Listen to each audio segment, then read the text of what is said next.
A security officer grabbed her by the arm in front of 40 people, and not one of them said a word. She wasn't shouting, she wasn't fighting. She was standing at a nursing station with a valid badge clipped to her scrub pocket, and he was dragging her toward the exit like she'd broken into the building. The trauma ward at Vantage Cross Medical Center in Delmore, Montana, had seen bad nights before, but this one was about to become something none of them had words for. Outside, the storm was already eating the mountains, and somewhere above the cloud line, 2 military helicopters were descending fast, carrying cargo that only one person in that entire hospital was qualified to handle, the woman being escorted out by her arm.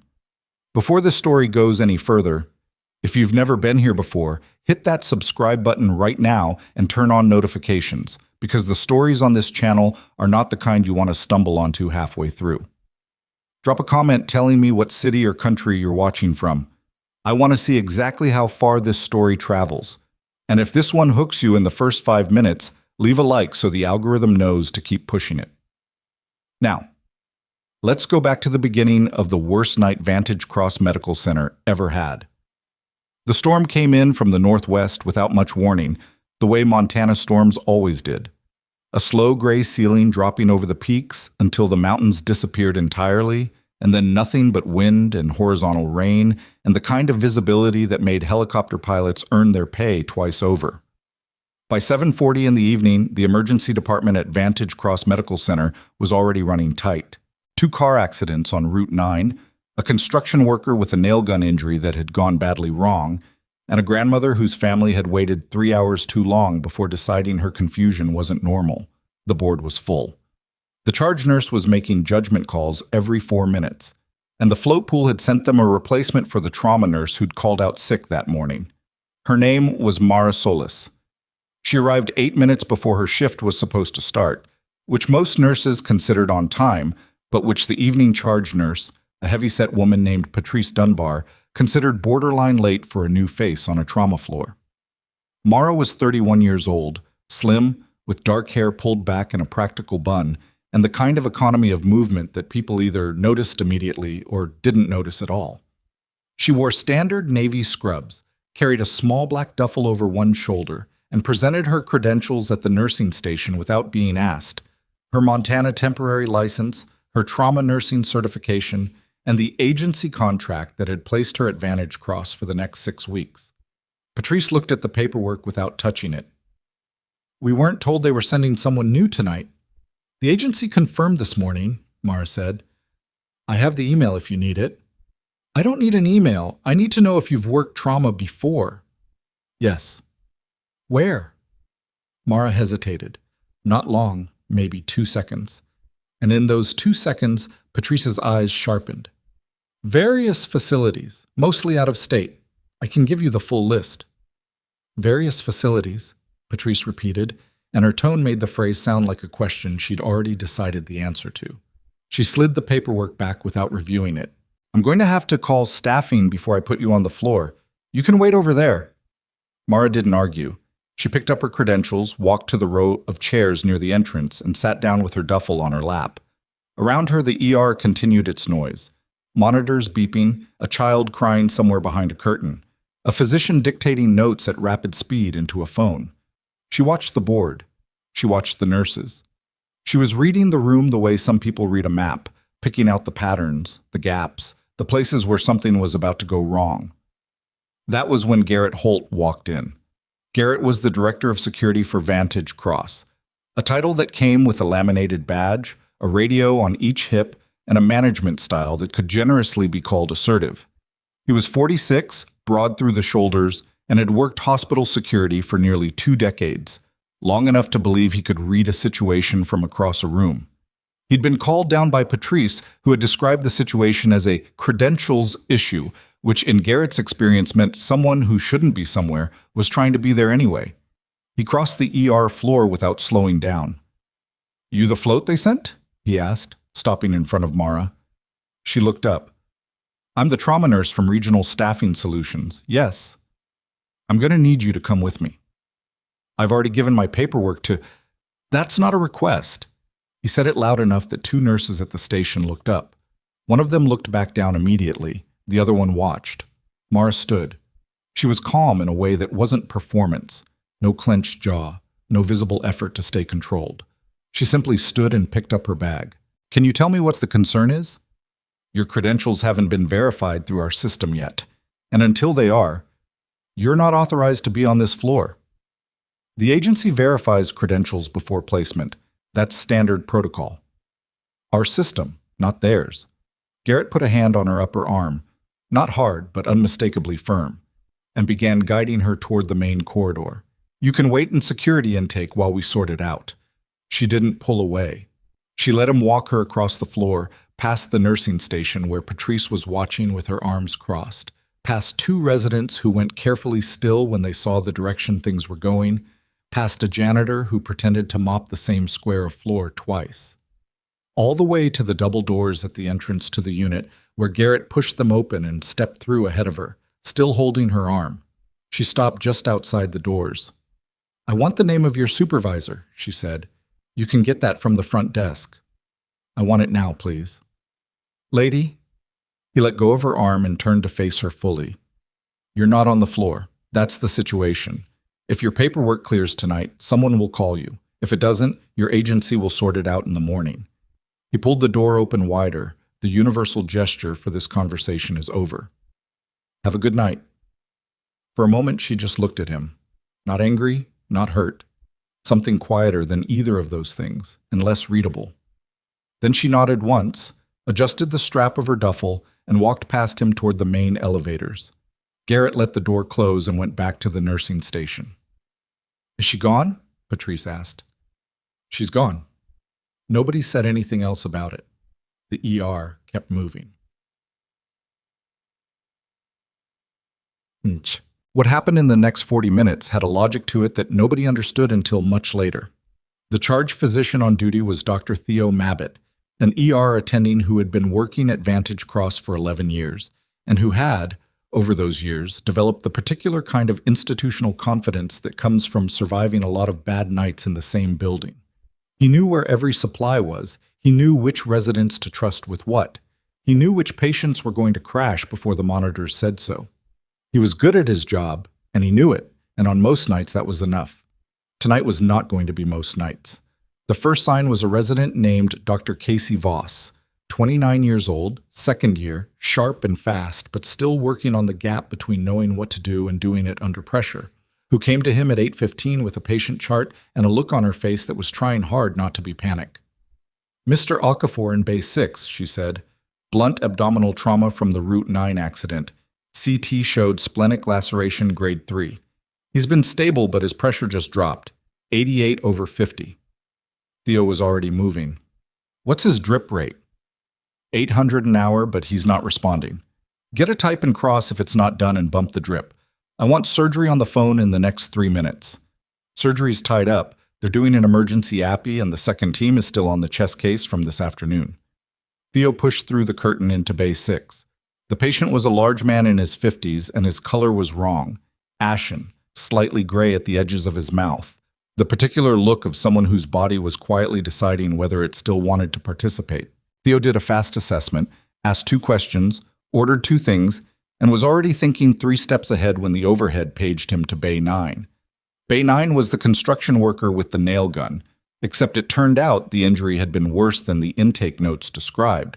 And what was originally logged as a soft tissue wound to the left forearm was actually a penetrating injury with vascular involvement that had been bleeding slowly for the past 2 hours in a way that the arm's own tissue pressure had been partially masking. 2 critical patients. 1 attending, 2 residents who were both close to their ceiling, 1 surgeon in a room and 1 surgeon between cases and 15 minutes of lag time in every direction. It was the kind of situation where someone with the right set of eyes could prevent a catastrophe. The problem was that person was sitting in the main lobby on the ground floor, reading something on her phone. Mara had not, in fact, left the building. She'd considered it. She'd walked to the elevator, pressed the button, watched the doors open, and then stood in the lobby for a moment thinking about what she knew and what it meant to walk away from it. Then she'd sat down in one of the padded chairs near the window and taken out her phone, and she'd been there for 37 minutes when she heard the overhead page get louder and more frequent. And when the two nurses who came through the lobby doors heading for the cafeteria were moving fast and talking low, she started paying attention. She didn't approach anyone. She didn't go back upstairs. But she listened, and in the lobby of a hospital, if you know what you're listening for, you can track a situation by its sounds the way a navigator tracks weather by pressure. At 8:32, Dr. Casey Voss appeared in the lobby. She'd come down to get something from her locker, a different medication reference she didn't trust herself to remember correctly tonight, and she nearly walked past Mara without registering her. Then something made her slow.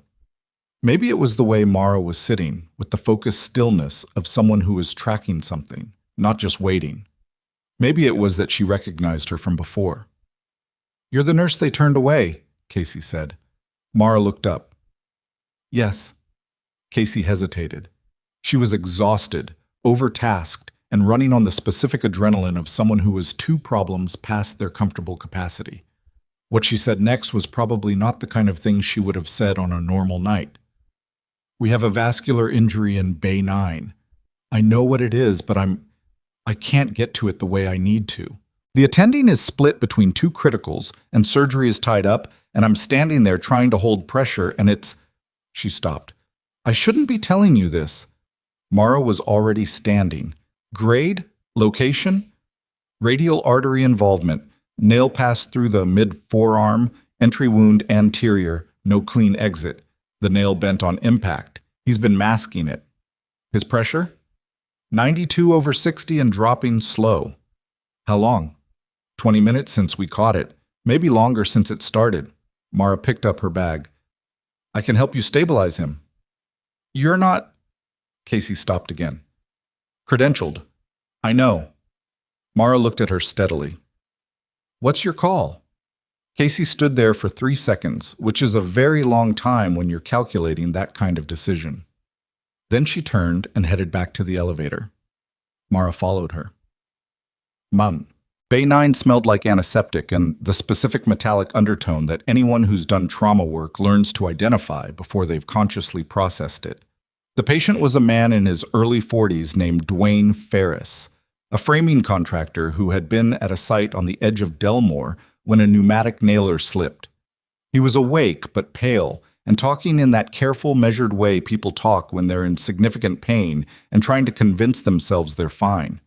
Mara gloved up, assessed the wound in under 30 seconds, and then did something that Casey had not been able to do. She identified the exact position of the nail fragment and the pattern of the bleeding, and she understood immediately what the imaging had missed. "There's a second bleed point," she said quietly, "proximal to where you're holding pressure. The nail fractured on impact. The tip is here, but there's a secondary piece sitting against the vessel wall here, and every time his systolic moves, it's going to shift." She looked at Casey. "You need proximal control before anyone touches the distal site. If surgery goes in at the wound first without knowing about this, you'll lose him in the opening." Casey stared at her. "How do you know that from a visual?" "Because I've seen it before." Mara was already organizing the tray, not taking over, not displacing Casey, but moving in the coordinated way of someone who understood their supporting role precisely. "Call surgery. Tell them exactly what I told you. Use those words. Secondary fragment, proximal to primary wound site, against the vessel wall. They need to know before they scrub in." Casey made the call. The surgery resident on the other end was skeptical for about 4 seconds. And then he wasn't, because Casey described it clearly, and the math was obvious once someone laid it out. He said he'd relay it immediately. Dwayne Ferris's pressure stabilized over the next 12 minutes. Not because of anything dramatic, because of correct pressure placement, correct positioning, and a very specific fluid management decision that Mara made quietly and without asking anyone's permission, and which Casey signed off on because she understood it, and it was right. Garrett Holt found them in Bay 9 at 8:54. He stood in the doorway. He looked at Mara, who had her back to him, and was monitoring the patient's output with the focused attention of someone who wasn't going to be distracted. Then he looked at Casey. "Dr. Voss," he said. Casey turned. "Mr. Holt, this individual is not authorized to be on this floor. She's assisting with a critical patient." "That's not—" "Mr. Holt," Casey's voice was steady, and the steadiness was not entirely natural, but she held it. The patient is stable. We will have a conversation about protocol the moment he's out of immediate danger. Right now, I need you to let us work. Garrett looked at Mara's back again. Mara didn't turn around. He left. The call came in at 9:17. It went to the hospital's emergency coordination line, which was staffed by a dispatcher named Walt, who had worked that desk for 9 years and who had taken some unusual calls in that time, but not like this one. The voice on the other end was military, clipped, formal, precise, and identified itself as an Army Aviation Coordination Officer out of Joint Base Malmstrom. The content of the call was brief. 2 casualties. Special operations. Nature of injuries classified. ETA 40 minutes. Vantage Cross was the nearest Level 2 trauma facility with a rooftop landing pad rated for military aircraft. Walt transferred the call to the charge physician. Theo Mabbitt took it in the hallway outside Base 6, where Mr. Okafor was finally stable enough that the immediate crisis had passed. He listened, asked 4 questions, got 2 answers and 2 polite refusals, and then stood in the hallway for a moment processing what he'd just been told. Military casualties, special operations, 40 minutes. He went back to the nursing station. Patrice, he said, get me everyone we have, and find out what happened to the float nurse. Patrice looked at him. She was removed. I know she was removed. Find out where she is. It took Patrice 11 minutes, which included 2 calls to staffing and 1 conversation with the lobby security officer to locate Mara Solis, who was still in Bay 9, who had just finished a handoff note on Dwayne Ferris, and who looked up when Patrice appeared in the doorway with an expression that was hard to categorize. We need you on the trauma team, Patrice said. My credentials haven't been verified, Mara said. A pause. Dr. Mabbitt is authorizing a temporary exception. I appreciate that. Mara stripped her gloves. I'll need access to the medication dispensary and a full briefing on what you know about the incoming casualties. We don't know much. Military, special operations, nature classified. Mara was already moving toward the door. Okay, then we prepare for everything. The next 20 minutes were organized chaos in the specific register that trauma teams know well. Controlled movement, sharp voices, the sound of equipment being checked and rechecked and checked again. Mara moved through it with the kind of quiet authority that is harder to fake than almost anything else in medicine. She didn't announce herself. She didn't give speeches. She checked the trauma bay configuration and relocated 2 pieces of equipment without explaining why. And when a second-year resident named Tommy Ives asked her about it, she explained in exactly as many words as he needed to understand, and not one more. Garrett Holt reappeared at 9:43. He had clearly been briefed on the incoming situation because his demeanor had changed, less certain, more watchful. He stood at the edge of the trauma bay and looked at Mara, who was reviewing the limited information they'd received on the casualties. I need to clarify your status, he said. Dr. Mabbitt already clarified it, Mara said without looking up. There are protocols. Mr. Holt. She looked up then. Her voice was not raised. It was very flat. In approximately 15 minutes, 2 soldiers are going to land on the roof of this building. I don't know what their injuries are. I don't know how long they've been in the field. I need to prepare for that. You can discuss my status with whoever you need to discuss it with, but you need to do it somewhere that isn't here. Garrett's jaw tightened. He didn't leave, but he stepped back.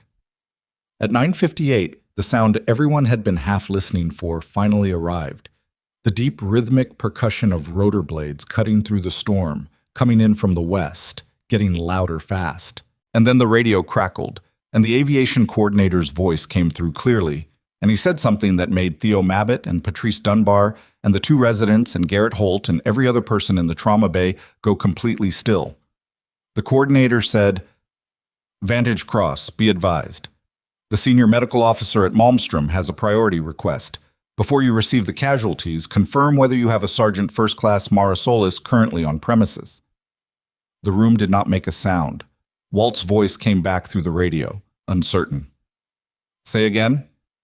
Sergeant First Class Mara Solis, we need confirmation of her presence at your facility. This is a priority request from the Department of the Army. Theo turned slowly and looked at Mara. Mara had gone very still, her eyes on the radio, her expression unreadable in the particular way of someone who has just heard the thing they weren't sure was coming. Garrett looked at her. Patrice looked at her. The residents looked at her. And from somewhere above them, through the ceiling, through the storm, the rotor sound grew until it filled the whole room. And then the building shook slightly with the weight of something large touching down on the roof. And the lights in the trauma bay flickered once, briefly, and came back on. Nobody moved. Mara set down the chart she was holding. She picked up a pair of gloves from the tray beside her. She pulled them on, one and then the other, smooth and deliberate. "Tell them yes," she said quietly. Walt's voice went out over the radio 30 seconds later, flat and professional, the way dispatchers sound when they're suppressing something. Malmstrom Aviation confirmed. Sergeant First Class Mara Solis is on premises at Vantage Cross Medical Center. The response came back immediately. Copy that. Receiving team should be advised. Casualties are 2 special operations personnel, both critical. One has sustained penetrating thoracic trauma. The second has a traumatic lower extremity amputation with tourniquet applied in the field. They've been down approximately 90 minutes. Sergeant Solis will understand the implications of that timeline. Theo Mabbitt turned to look at Mara in the specific way a person looks at someone when they realize they've been operating on completely wrong information about who that person is. Mara was already moving. Thoracic penetrating. What's the entry point, do they know? She asked, directing the question at the radio without slowing down. Walt relayed it. The aviation coordinator came back. Left lateral chest, suspected hemopneumothorax. Field medic placed a needle decompression approximately 40 minutes ago. Okay. She was at the supply cabinet, pulling things with the efficiency of someone who has done this particular set of preparations before and is not thinking about the individual items, but about the sequence. Tommy, I need a second chest tray set up. Not the standard kit, the surgical one, and check the tube sizes because the last time I looked, this cabinet had a gap at 32 French. Patrice, I need 4 units O negative pulled and up here in the next 8 minutes. And someone needs to call the OR and tell them we will need a room. Not might need, will need, and we need it ready in 20. She glanced at Theo. Who's your best vascular surgeon tonight? Theo didn't hesitate. Dr. Anita Varga, she's in-house. Get her down here now, before the birds land, so I can brief her directly. The amputation is going to be the slower problem. The chest is the one that kills fast. Nobody moved for exactly 1 second, which was the second it took for all of them to recalibrate. Then everyone moved at once. Garrett Holt had not moved. He was standing at the edge of the bay with his arms at his sides. And he was doing something that didn't come easily to him, which was simply watching and not speaking. His face had the particular look of a man who keeps reaching for an objection and finding that none of them fit the situation anymore. He watched Mara reposition the primary trauma table, watched her redirect Tommy on the chest tray without raising her voice, watched her take the patient vitals printout that a nurse named Sandra handed her, and read it in about 4 seconds before giving Sandra 2 specific instructions. He had removed this woman from the building 2 hours ago. He had put his hand on her arm and walked her out. The thought was not comfortable to sit with, and Garrett was not naturally a person who sat with uncomfortable thoughts.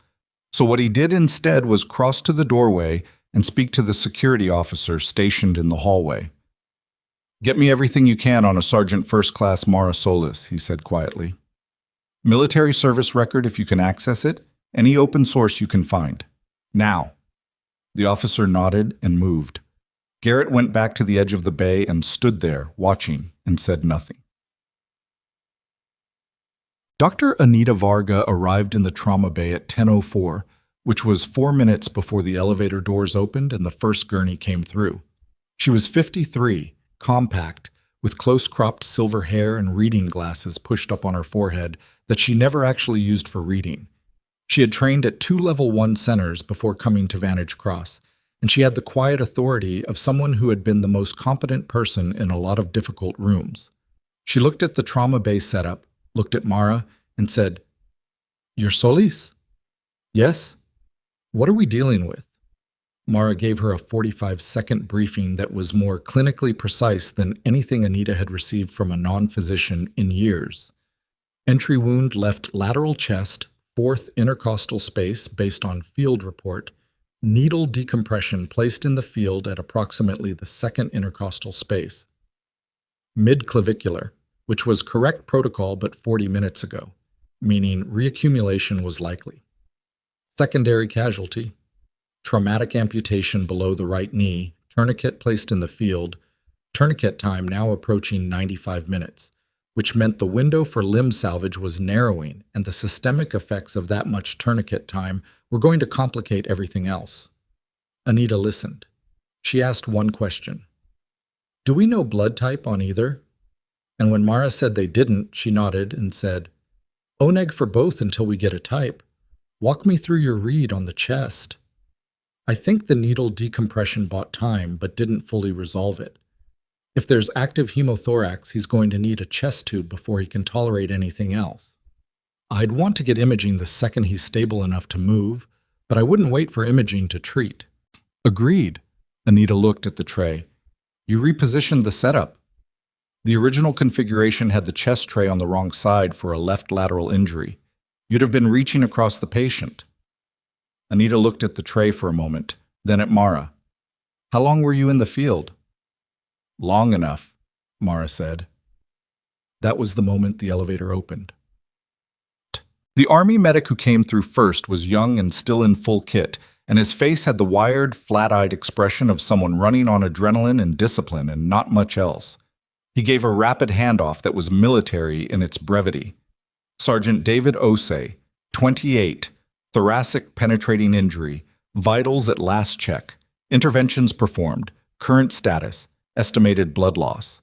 His voice didn't shake, but his hands were doing something that wasn't quite trembling, more like the faint vibration of a machine running too hot. Mara took the handoff directly. She asked 2 questions. She got the answers she needed. The second gurney came through 20 seconds behind the first. Corporal Nate Ferris, 31, amputation, tourniquet time, now confirmed at 104 minutes, conscious and fighting it, which was both a good sign and a problem because fighting took resources the body didn't currently have to spare. Theo Mabbitt was running the room technically, calling assignments, managing the flow, but the clinical weight of the decisions was sitting somewhere else, and everyone in that room could feel it, even if none of them would have used exactly those words. Mara was working the chest case with Anita directly, and what she was doing was not the work of a bedside nurse. The way she read the presentation, the way she anticipated what Anita needed before Anita asked, the way she identified a change in Sergeant Osei's respiratory pattern 20 seconds before the monitor flagged it and said, quietly but clearly, he's losing the left side again. The tube needs to go in now. None of it fit the profile of someone who had spent her career in a standard hospital setting. The chest tube went in. The drainage was significant, dark blood, fast. And there was a moment where the room got very quiet in the way rooms get quiet when the math might not work. Mara was watching the drainage, watching the monitor, watching Anita's hands, and she said, he's going to stabilize, give it 90 seconds. Anita glanced at her sideways. 90 seconds, Mara said again, not louder, just more certain. It was 88 seconds. Osei's pressure, which had been sitting at 74/40, began climbing. Slowly, unevenly, with the characteristic instability of a system that had taken a serious hit and was not fixed, but was no longer in free fall. Anita exhaled through her nose. She did not say anything, but her shoulders dropped about half an inch. Across the bay, the amputation case was being managed by Theo and Tommy and a surgical resident named Dr. Priya Agarwal, who was good under pressure and getting better by the minute. Mara had given Tommy specific instructions on tourniquet conversion before the gurneys arrived, and those instructions were the difference between a transition that went smoothly and one that didn't, which Tommy would not fully understand until later, when he looked it up and found that the sequence Mara had described was not standard protocol at Vantage Cross, but was current best practice in military trauma settings, the kind of thing that got updated in field medicine before it made it into civilian training. At 10:31, Sergeant Osei went to the OR. At 10:47, Corporal Ferris followed. The trauma bay went from catastrophic noise to the particular quiet of aftermath, Not peace, not relief, but the held breath of people waiting to find out if the math had worked. Garrett Holt was still in the doorway. He had the information his security officer had pulled. It wasn't much. Military service records at that level weren't publicly accessible, and whatever had come back was fragmentary, but it was enough. Enough to show a service period beginning at age 21. Enough to show a series of deployments that the document described in the bureaucratic shorthand of someone who had been in places that weren't supposed to be talked about.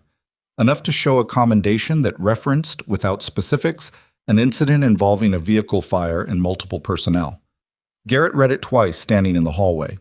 Then he folded it and put it in his shirt pocket and went back into the doorway and stood there until Mara came out of the bay to change her gloves. "Solis," he said. She stopped. He didn't have a script for this. He wasn't a man who apologized often or fluently, and he was standing in a hallway at 10:50 at night having just watched someone he'd physically removed from the building 2 hours ago save the lives of 2 soldiers, and the gap between those two things was wide enough that he didn't know how to bridge it in real time. What he said was, "I need to understand what I'm looking at here." Mara looked at him. She was tired. Not the acute exhaustion of crisis, but the deeper kind, the kind that had been there before she walked into this building. And she looked at him with an expression that wasn't hostile and wasn't warm and was mostly just direct. "You don't," she said. "Not tonight." She walked past him toward the sink. He stood there for a moment, then turned to follow her. "The Army called ahead asking specifically for you. That doesn't happen." "I know." "What does that mean? Who are you?" She ran the water, scrubbed her hands, didn't look at him. "Right now, I'm a trauma nurse at Vantage Cross Medical Center on a temporary credentialing exception authorized by Dr. Mabbitt. That's all you need." "That's not Mr. Holt." She turned off the water. She turned to face him, and the exhaustion was still there, but underneath it was something harder. "You made a decision about me tonight based on what I looked like and how I showed up, and you made that decision in front of a room full of people, and I let you, because arguing with you at that moment wasn't going to help anyone. I'm not interested in having that conversation again at 11 o'clock at night in a hospital hallway." She dried her hands. "If you have a professional concern about my presence here, take it to Dr. Mabbitt. Otherwise, there are 2 soldiers in surgery who might still need me tonight."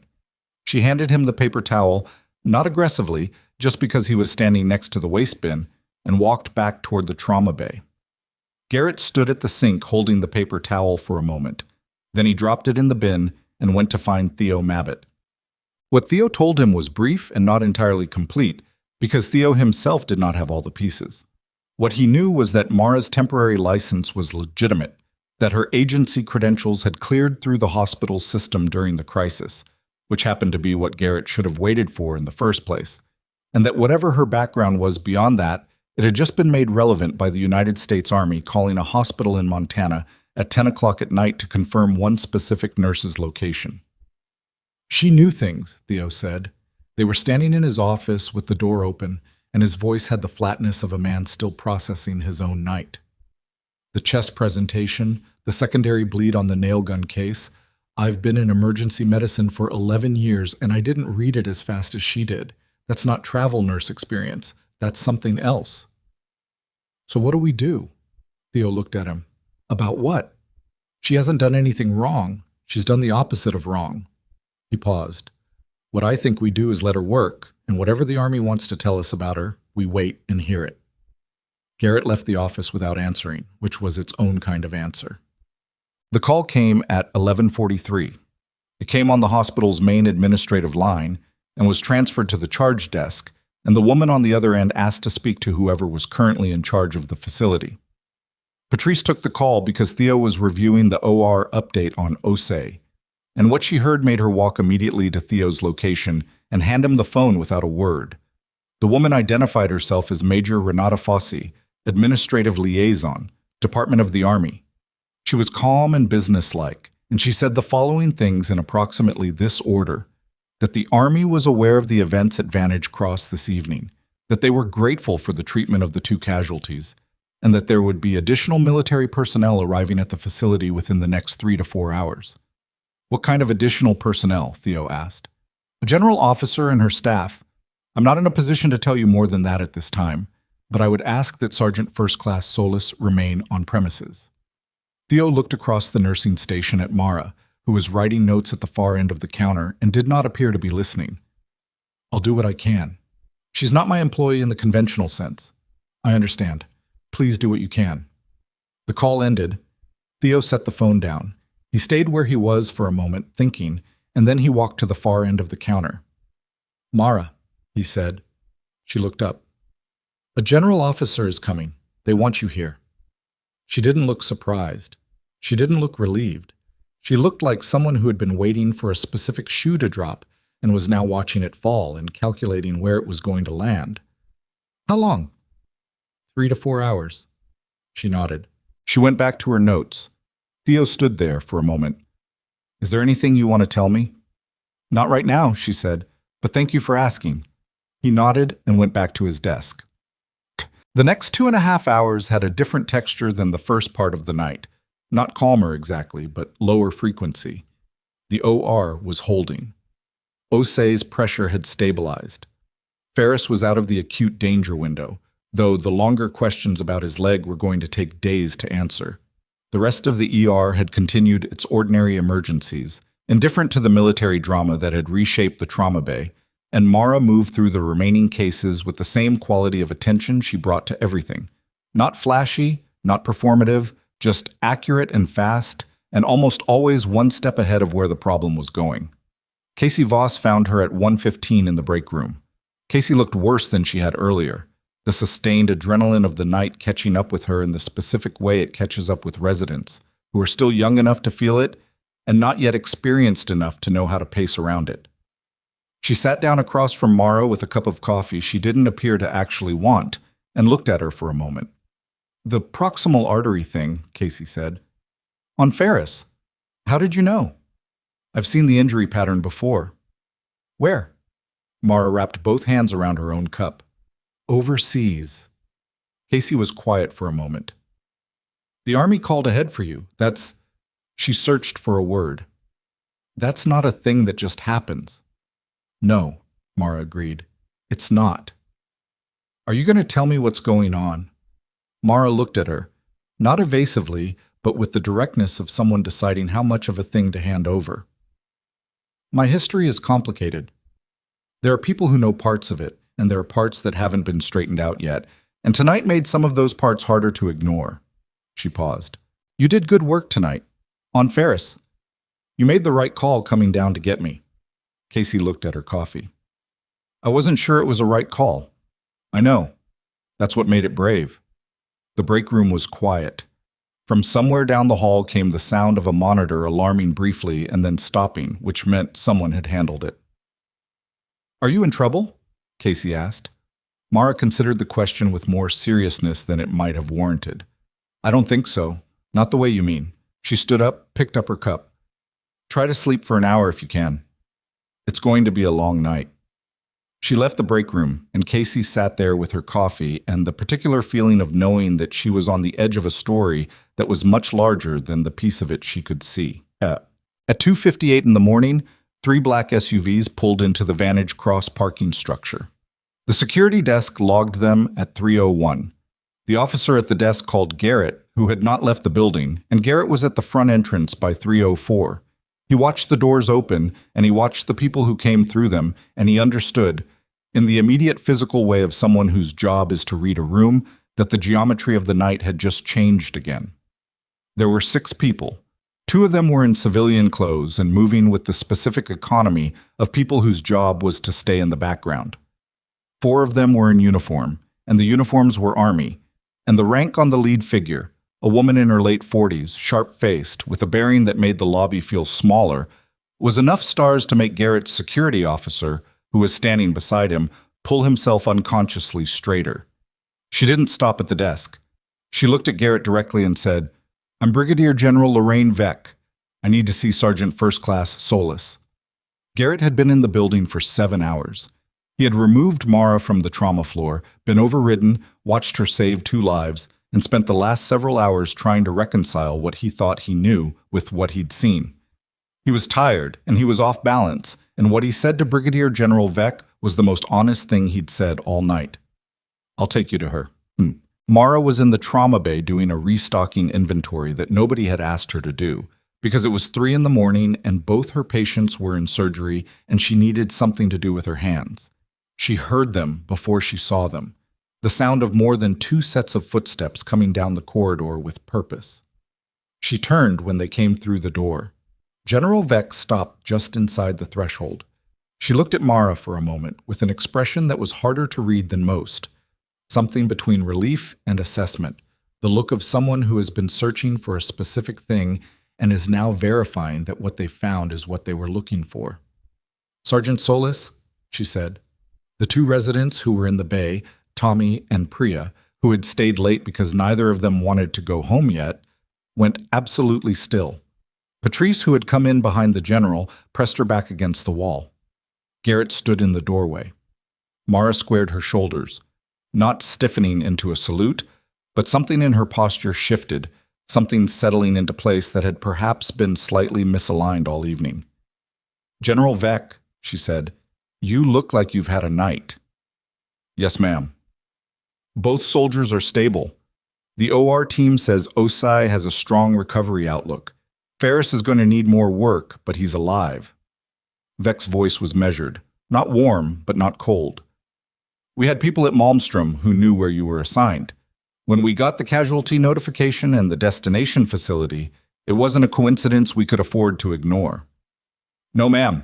Veck took 2 steps into the room, and the space between her and Mara shrank. "I'm going to be direct with you because I think you've earned that and because I don't have time for anything else. What happened to your file was not an accident." The room was extremely quiet. "We know that now," Veck continued. "It took us longer than it should have, and I'm not going to stand here and pretend otherwise. There is an investigation underway. There has been for 6 weeks.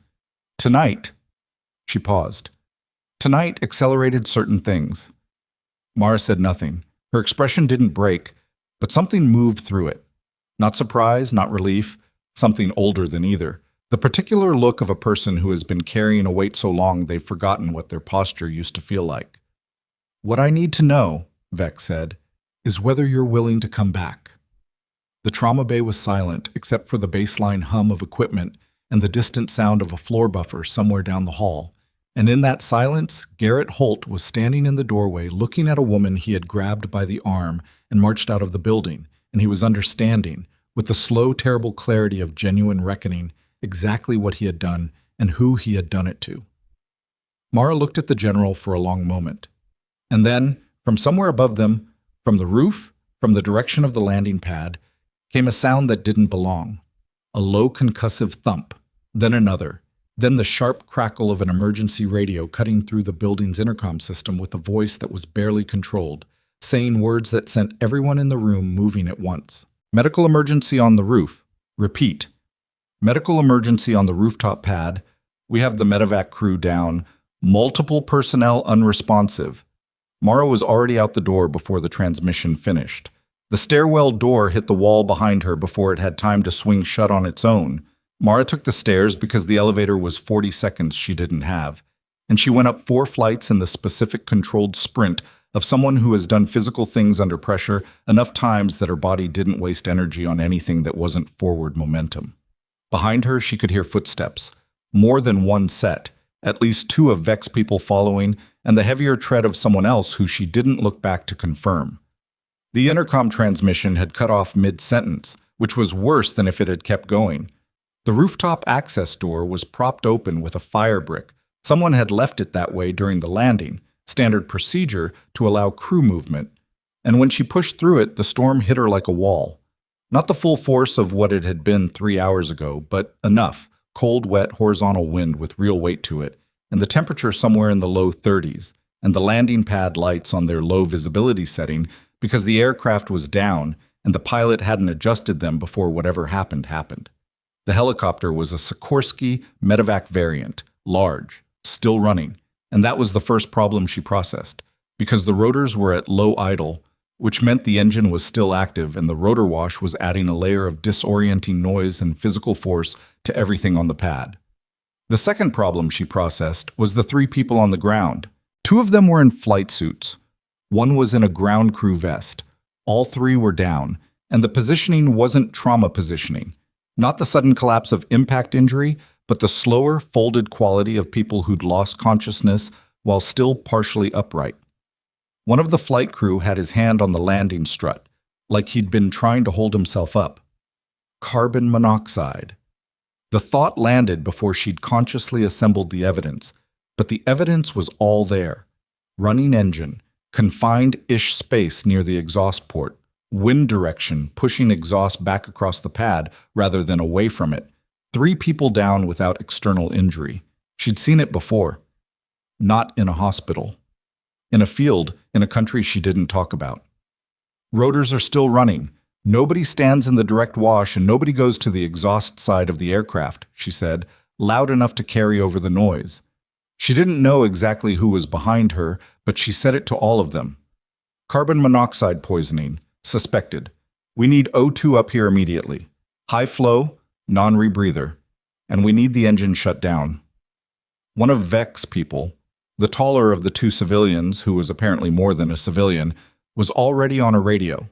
General Vec herself had come through the door and was reading the scene with the flat professional speed of someone with significant operational experience. Can you shut the engine down from outside? Vec asked. Ground crew can. Is there another ground crew member? There was supposed to be 2. Mara was already moving to the closest figure, the one who'd been gripping the strut.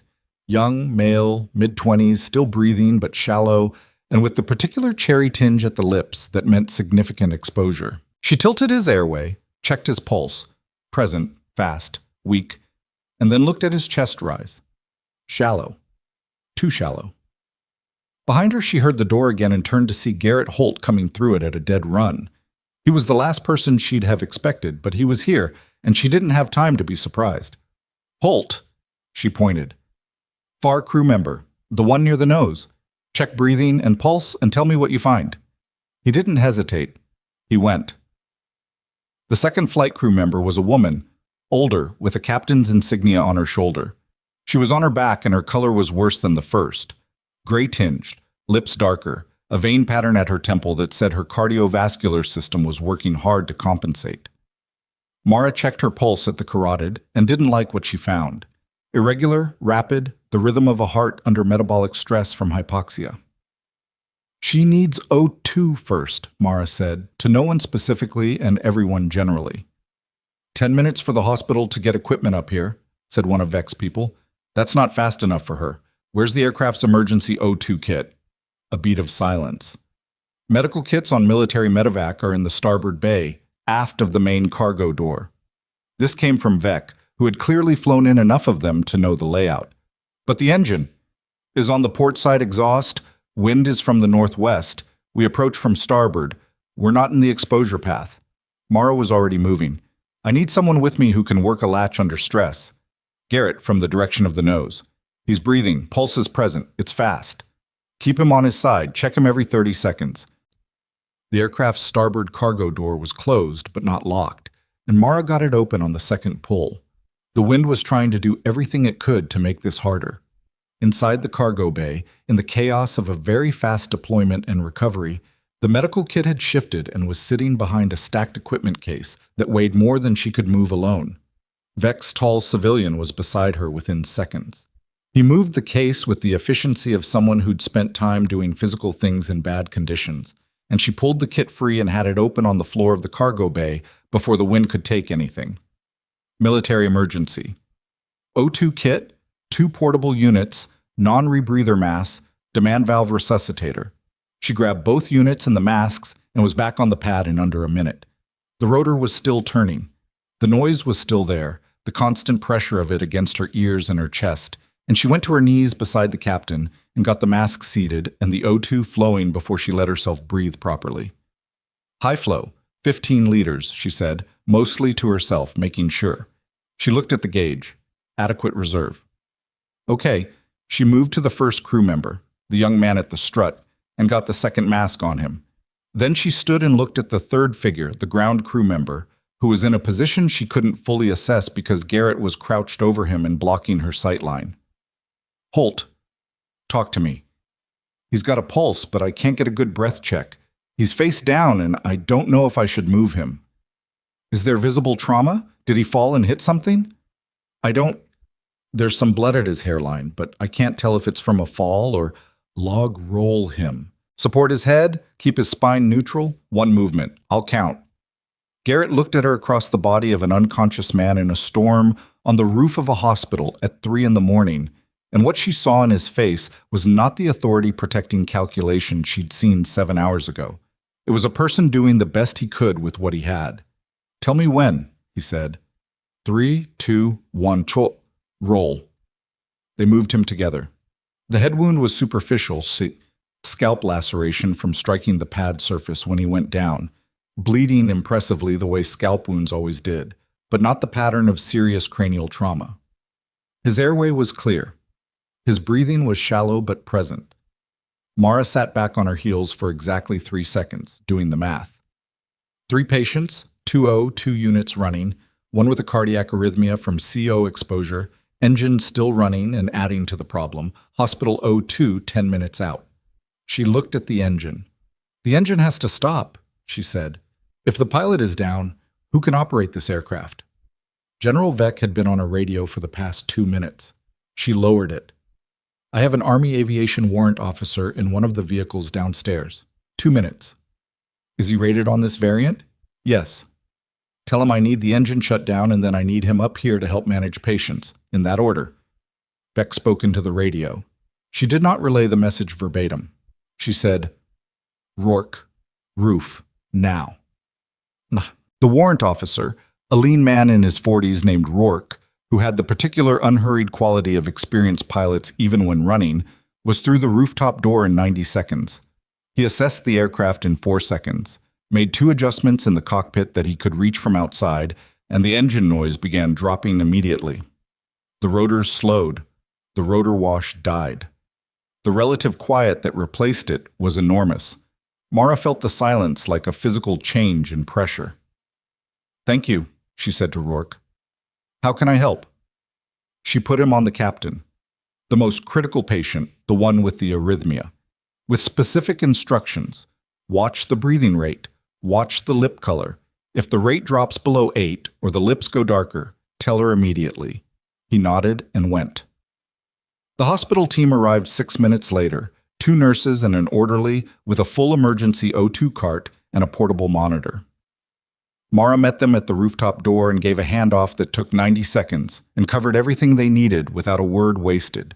She watched them take over the young crew member and the ground crew member, verified the O2 flow on the captain, and then stepped back and let the professionals with fresh legs and full supplies do the work they were there to do. She was breathing hard in a way she hadn't let herself notice while it was happening.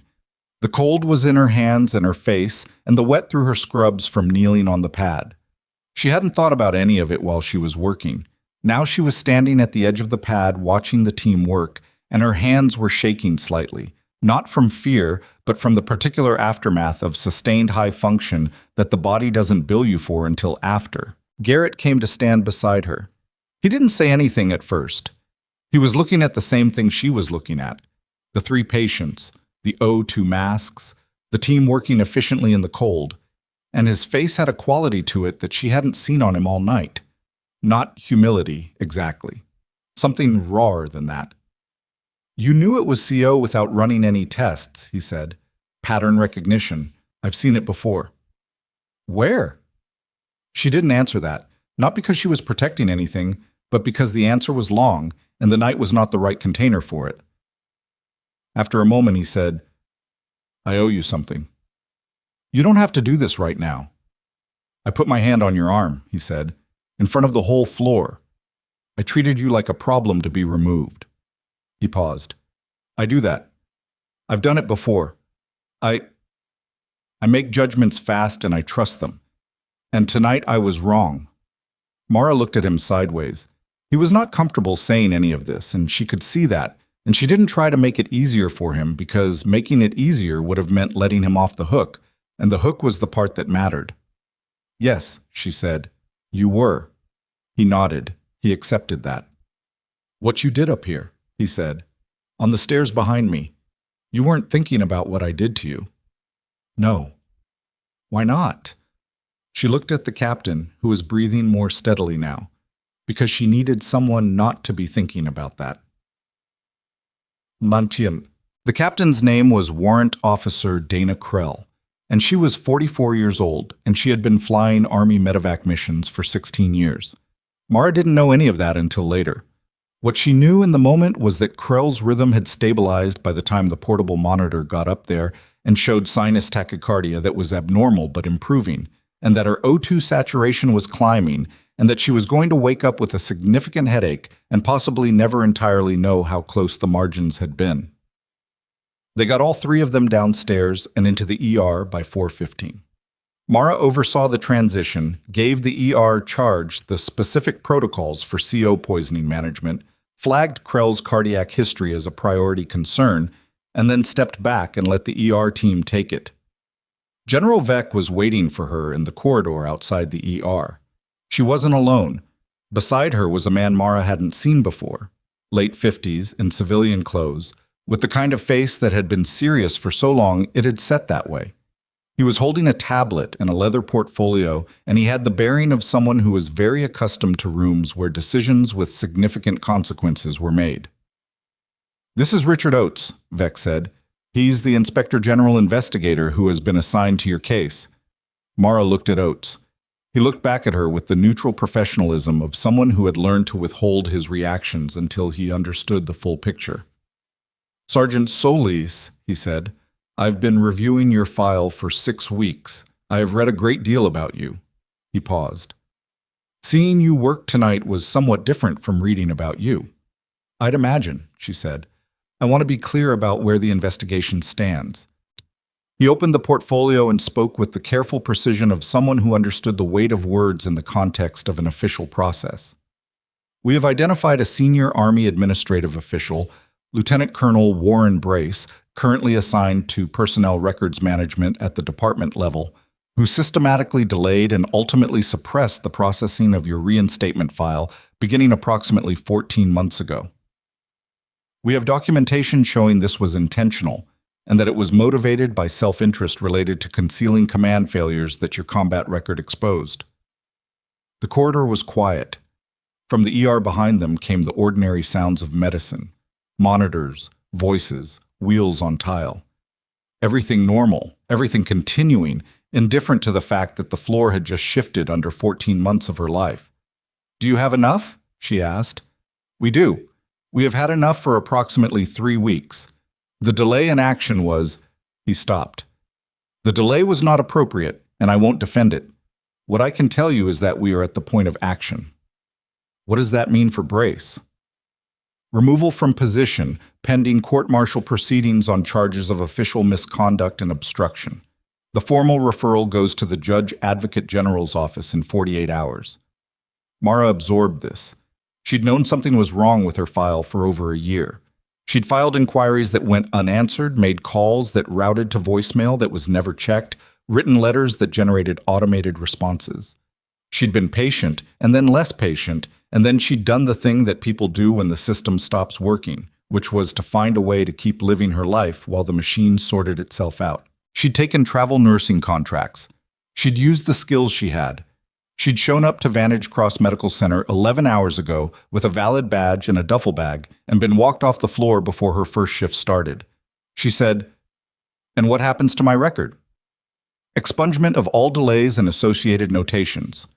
Your record reflects your full service history, unaltered and complete. The commendation from the Kessler Ridge incident is formally entered. It has been sitting in the suppressed file for 13 months.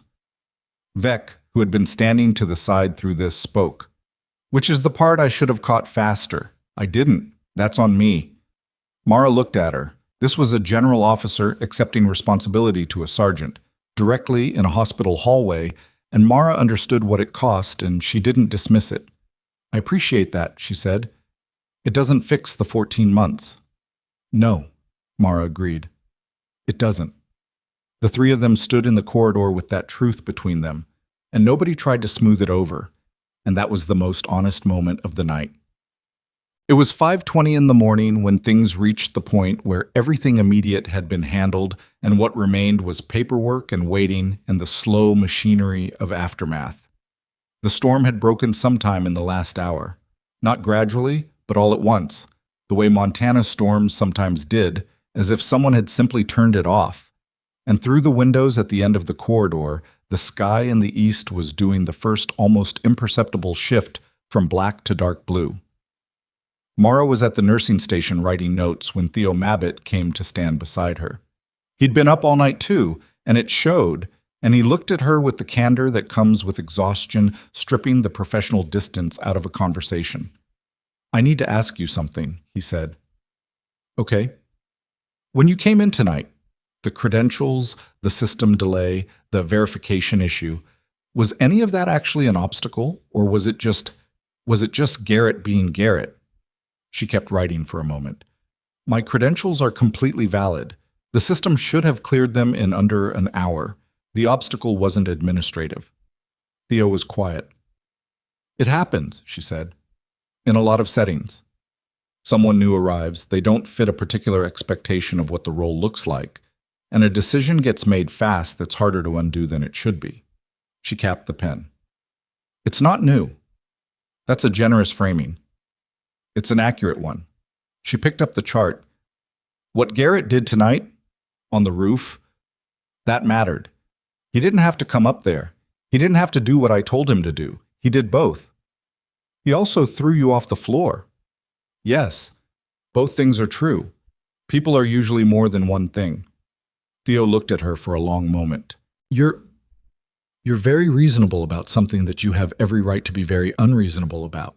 I know." She handed him the chart. "I've had practice." She walked toward the break room and Theo stood at the nursing station holding the chart, and somewhere down the hall a door opened and a monitor alarmed briefly, and the morning shift was beginning to arrive in ones and twos, and the night was ending in the way nights end. Not cleanly, not with ceremony, just with the gradual replacement of darkness with something else. At 6:47, Richard Oates asked for a conference room. Patrice found him one on the second floor, and by 7 o'clock there were 6 people in it. Oates, General Vec, 2 of Vec's staff, Theo Mabbitt, and Mara. The room had a whiteboard and a table that seated 12, and the specific institutional smell of a room that spent most of its time hosting budget meetings. None of that was relevant. Oates laid out the investigation in more detail than he'd given in the hallway. 14 months of file suppression, documented in email chains and access logs, and the metadata of documents that had been opened and rerouted and flagged as pending further review for periods far beyond any legitimate administrative timeline. Warren Brace had been careful, but not careful enough, because he had not accounted for a congressional inquiry filed by a legislator's office acting on a constituent complaint. A constituent complaint filed by a retired Army captain who had served with Mara at Kessler Ridge, and who had spent 8 months trying to figure out why her record was missing from the databases where it should have appeared. Someone had been looking for her. Even when the system was pretending she wasn't there, someone had been looking. Mara sat with that for a moment and didn't say anything. Oates continued. The investigation had located the suppressed commendation, the suppressed reinstatement paperwork, and 3 separate memos from Brace's office indicating that the delays were intentional. They had also located documentation showing that the command failures Brace was protecting related to a decision made during the Kessler Ridge operation, a decision that had put Mara's unit in the position they'd been in when the evacuation vehicle caught fire, a decision made by someone above Mara's pay grade based on intelligence that had been selectively filtered. She had never blamed anyone for Kessler Ridge. She had carried 6 people out of a burning vehicle under fire, and she had written her after-action report with honesty and accuracy. And the honesty and accuracy of that report had apparently been inconvenient for someone. The individuals responsible for the command decision at Kessler Ridge, Oates said carefully, are no longer in positions where this matter can be shielded. The investigation into that aspect is separate from your reinstatement, but it is active. I understand, Mara said. Is there anything you want to say about Kessler Ridge for the record at this time? She thought about a vehicle on fire, and the heat, and the sound of someone calling her name from inside it, and the 14 seconds she'd stood outside deciding before she went back in. I did my job, she said. Oates wrote something down. General Vec leaned forward. There's one more thing. We didn't come here purely because 2 soldiers were inbound to this facility and your name matched a location. We came because we had confirmation of your location as part of the active process of reaching you for the offer I mentioned downstairs. She paused. The Joint Special Operations Tactical Medical Unit. The formal offer stands, and I want to make sure you hear it clearly and not in a hallway at 3 in the morning. Another pause. We need people who've been in the field, who understand the gap between textbook and real, who can build a program that doesn't exist yet. We need someone who's seen what goes wrong when those gaps aren't closed. She looked at Mara directly. We want you to lead it.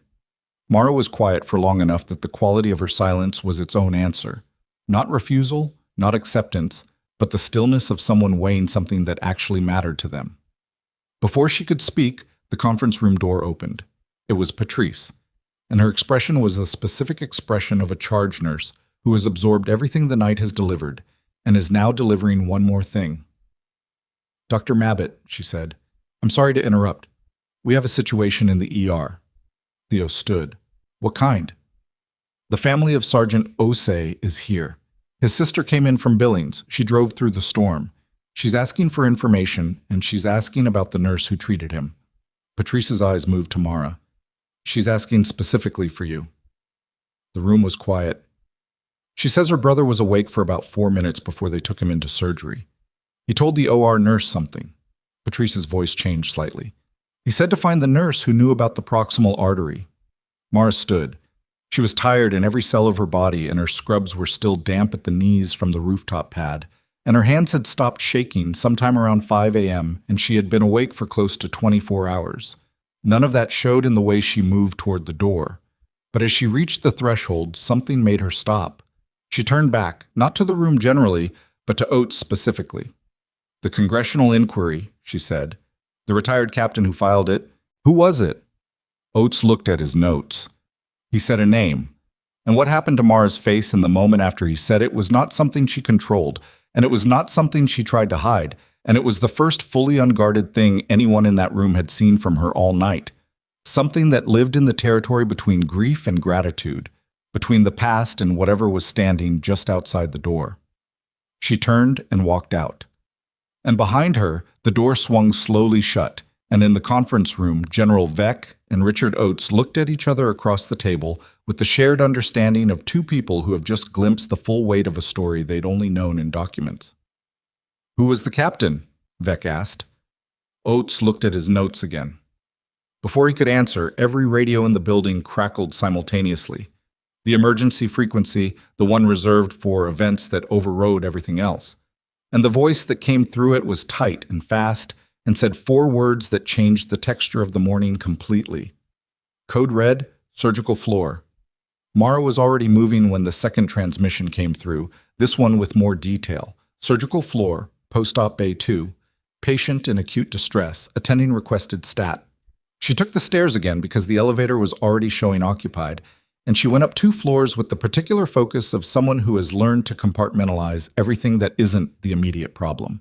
And the immediate problem was on the surgical floor. She pushed through the stairwell door, and the scene resolved itself in front of her with the specific visual grammar of a medical crisis midway through.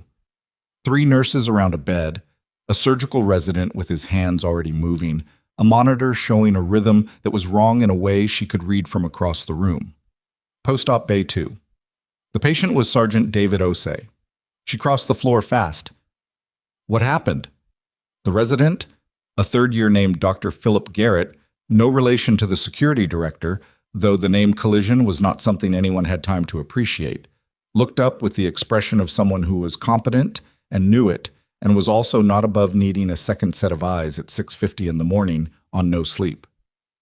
Post-op arrhythmia, onset approximately 8 minutes ago. He was stable through recovery, vitals unremarkable, and then his rhythm shifted. We're looking at runs of V-tach, self-terminating so far, but the intervals are shortening. Mara was at the monitor. The rhythm was there in black and white. Ventricular tachycardia, the kind that started as a nuisance and graduated to catastrophic without much warning in between. She looked at his medication chart, looked at his labs from the OR, looked at the post-op note. Potassium, she said. What was his last level? 3.1, drawn about 2 hours ago. What did they replete with? Philip hesitated 1 beat too long. Philip. Her voice was not unkind, but it had a point to it. Was potassium repleted post-op? The OR note says verbal order was given. I'm looking for the documentation. If you're looking for the documentation, it wasn't done. She turned to the nurse on her left. I need a potassium level now, and I need a magnesium level, and I need an amiodarone drip set up as a precaution while we wait for the labs. She looked at Philip. Who's the attending on this case? Dr. Varga. Is she in the building? She should be in the surgeon's lounge. Get her on the phone. Don't page, call directly. She needs to know before the labs come back, not after. Philip moved for the phone. Mara stayed at the monitor and watched the rhythm with the sustained attention of someone who was not running on adrenaline anymore, but on something deeper and less forgiving, the kind of focus that doesn't feel like focus because it doesn't announce itself. The VTAC ran for 4 seconds, self-terminated. Ran again for 6, stopped. Ose's eyes opened. He was groggy and pale, and in the specific disorientation of someone who has been under anesthesia and is not yet entirely sure which direction is up, but his eyes were open and tracking, and when they found Mara standing at his bedside, something in his face changed. Not recognition exactly, since he'd been unconscious when she'd treated him, but some instinctive reading of the quality of her presence. Easy, she said. You're post-op. You're in the hospital. Your heart is doing something we're going to fix in the next few minutes. He tried to speak. His voice came out rough and thin. Don't, she said. You can talk later. Right now, just breathe. He breathed. The labs came back in 11 minutes, which was fast because the lab tech on duty had gotten the message that this was not a routine draw. Potassium, 3.0. Magnesium, 1.6. Both low, both consistent with the rhythm disturbance, both correctable. Doctor. Anita Varga arrived in the bay at 7:04, still in the clothes she'd been wearing since the night before, with the specific sharpened attention of a surgeon called back to a patient. She reviewed the strip, reviewed the labs, reviewed Mara's assessment, and made 2 medication decisions in 60 seconds that matched exactly what Mara would have said if anyone had asked her. Start the repletion, Varga said. Slow push on the potassium, get the magnesium in over an hour. I want continuous monitoring until he's above 3.5 on both. Already drawn up, said the nurse, which was true because Mara had asked her to draw it up while they were waiting for labs. Varga looked at Mara with the expression she'd been wearing periodically since 10 o'clock the night before, which was the expression of someone recalibrating a set of assumptions they'd held for a long time. You're still here, Varga said. So are you. I live here, Varga said, which was not quite true, but not quite false. She pulled up a chair and sat down at the monitor, and that was that. The family waiting room outside the surgical floor held 4 people when Mara came through the door at 7:20. A woman in her mid-30s who had the same bone structure as Sergeant Osei and the particular red-eyed alertness of someone who had driven a long distance through bad weather on no sleep. A man who appeared to be a husband or partner, and 2 small children who were old enough to understand that something serious was happening and young enough to express that understanding by being very quiet and staying very close to the adults. The woman stood up immediately when she saw Mara's scrubs. He's stable, Mara said first, because that was always the first thing. There was a complication about 20 minutes ago that we've addressed. He's on continuous monitoring and his vitals are improving. The woman sat back down. Not voluntarily, but because her legs made the decision before she did. I'm Diane, his sister. I know. I heard you were here. Mara sat down across from her, which was something not every clinical person remembered to do, and she said the rest of it at eye level. What had happened post-op, what they'd found, what they'd done, what the next 12 hours looked like. She did not sugarcoat the VTAC, but she did not catastrophize it either. She gave Diane the truth in a form that was honest and held. When she finished, Diane was quiet for a moment. He told the nurse, she said, in the few minutes before surgery. He told her to find the one who knew about the artery. She looked at Mara. That was you. Yes? He's been in the Army for 8 years. He's had people do their jobs around him a lot. He said... She stopped. He said he knew you'd been there, somewhere. He said you had the hands of someone who'd worked in the field. Mara didn't respond to that. Were you in? Diane asked. Not hostile, genuinely asking. Yes? Does it? Diane looked at her children, then back. Does it ever stop being the thing you are? It was a question that didn't have a clean answer, and Mara sat with it for a moment instead of reaching for one that didn't fit. No, she said, but that's not always the bad thing it sounds like. Diane nodded, slowly, the way people nod when they've received something they needed but weren't sure they wanted. What? At 7:58, the morning had technically arrived, and with it came the machinery that institutions deploy when something significant has happened on their premises overnight, and the daylight shift needs to understand why.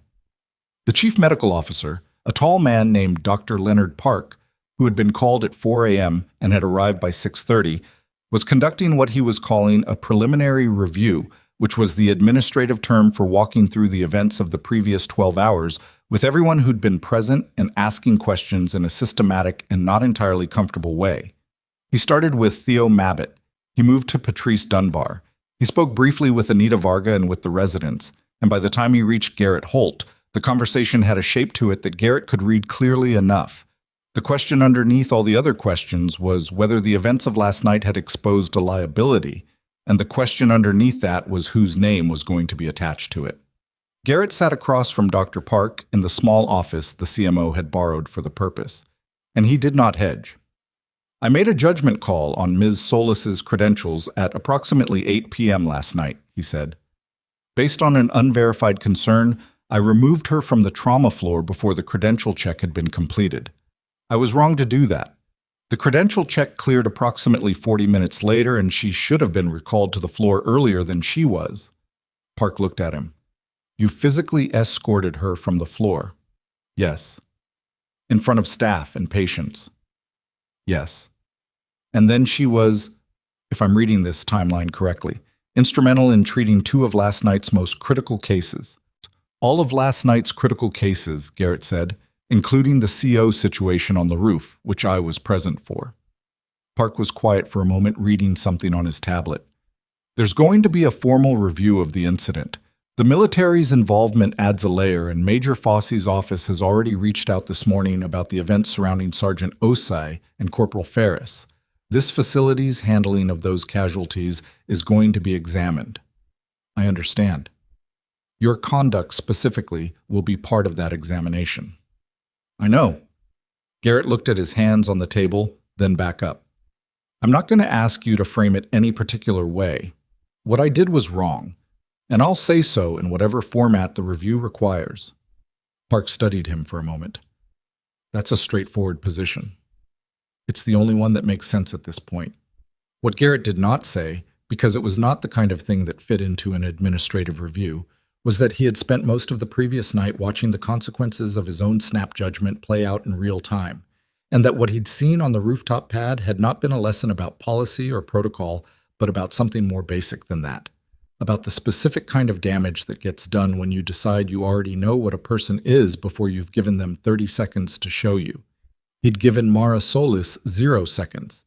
He'd made the call in the time it took to cross the ER floor, and he'd been wrong, and the wrongness of it had weight.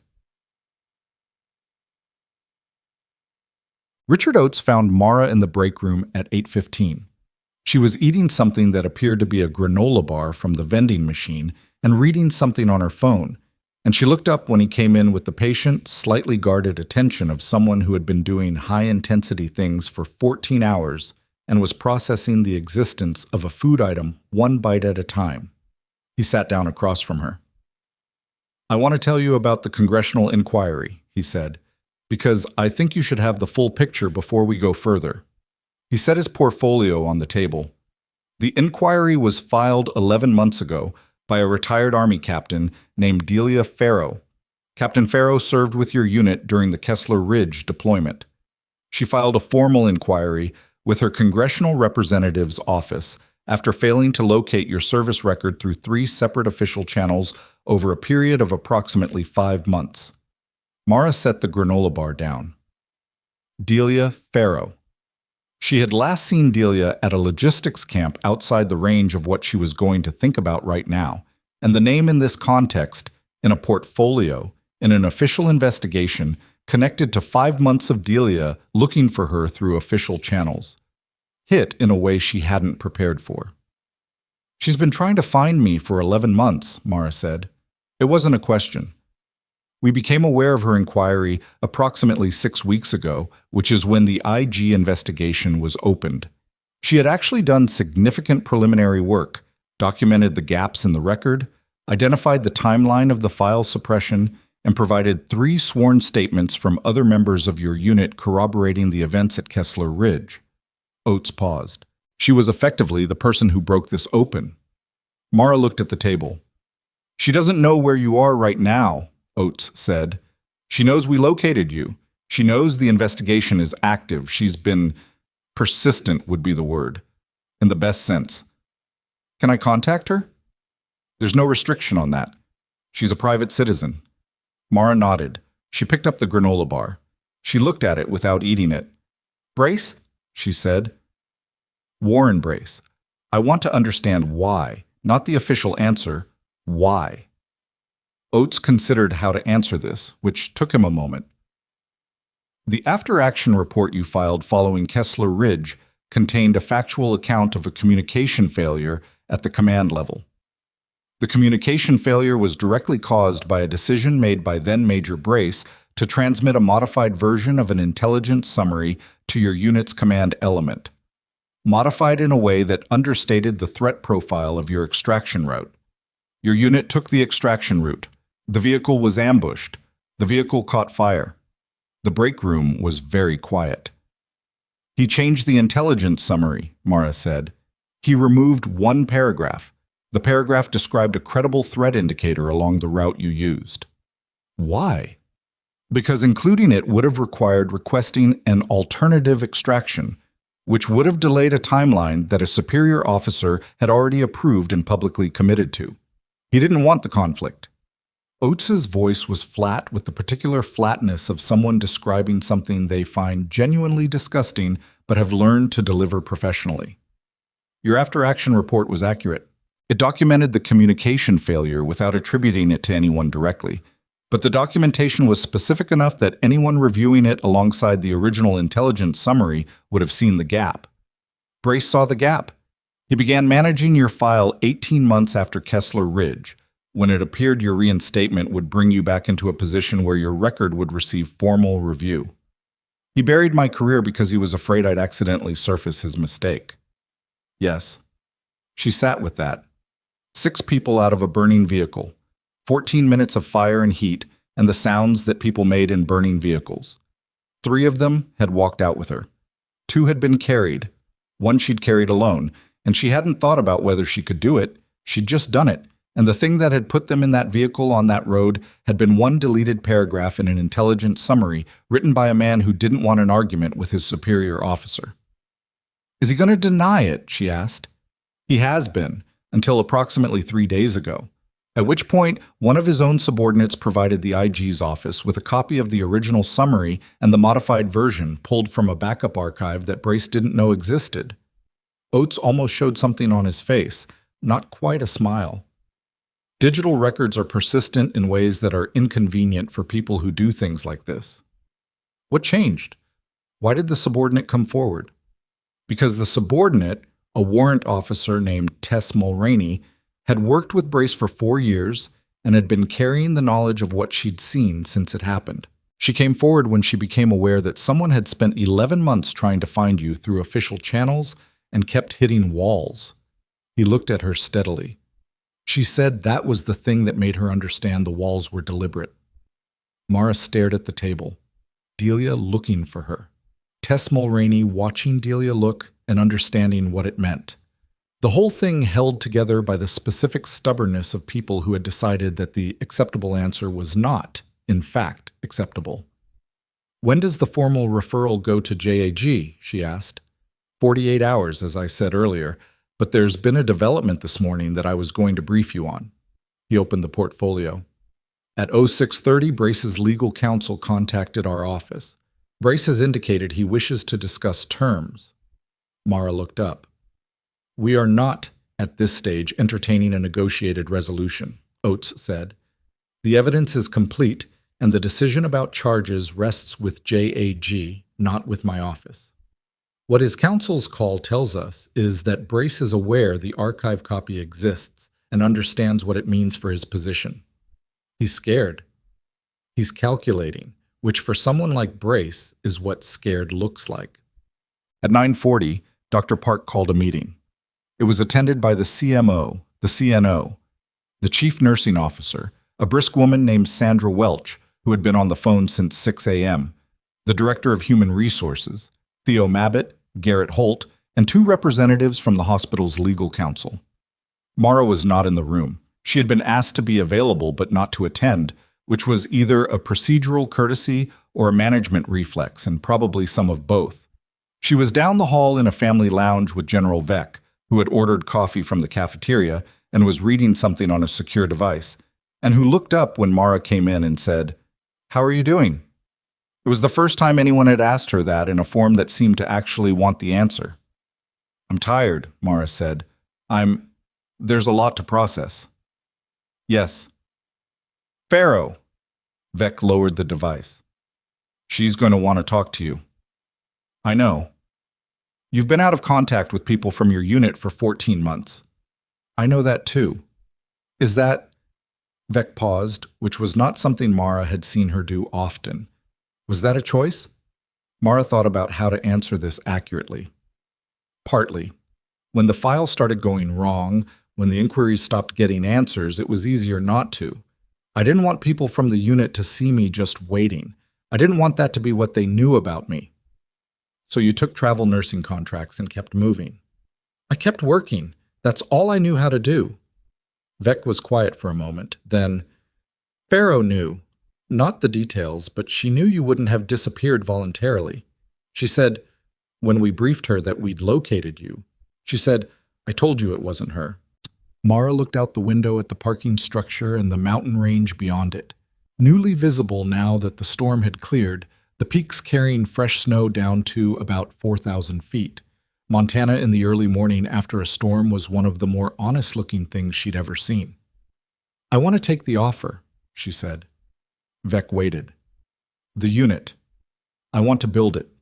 Mara turned from the window.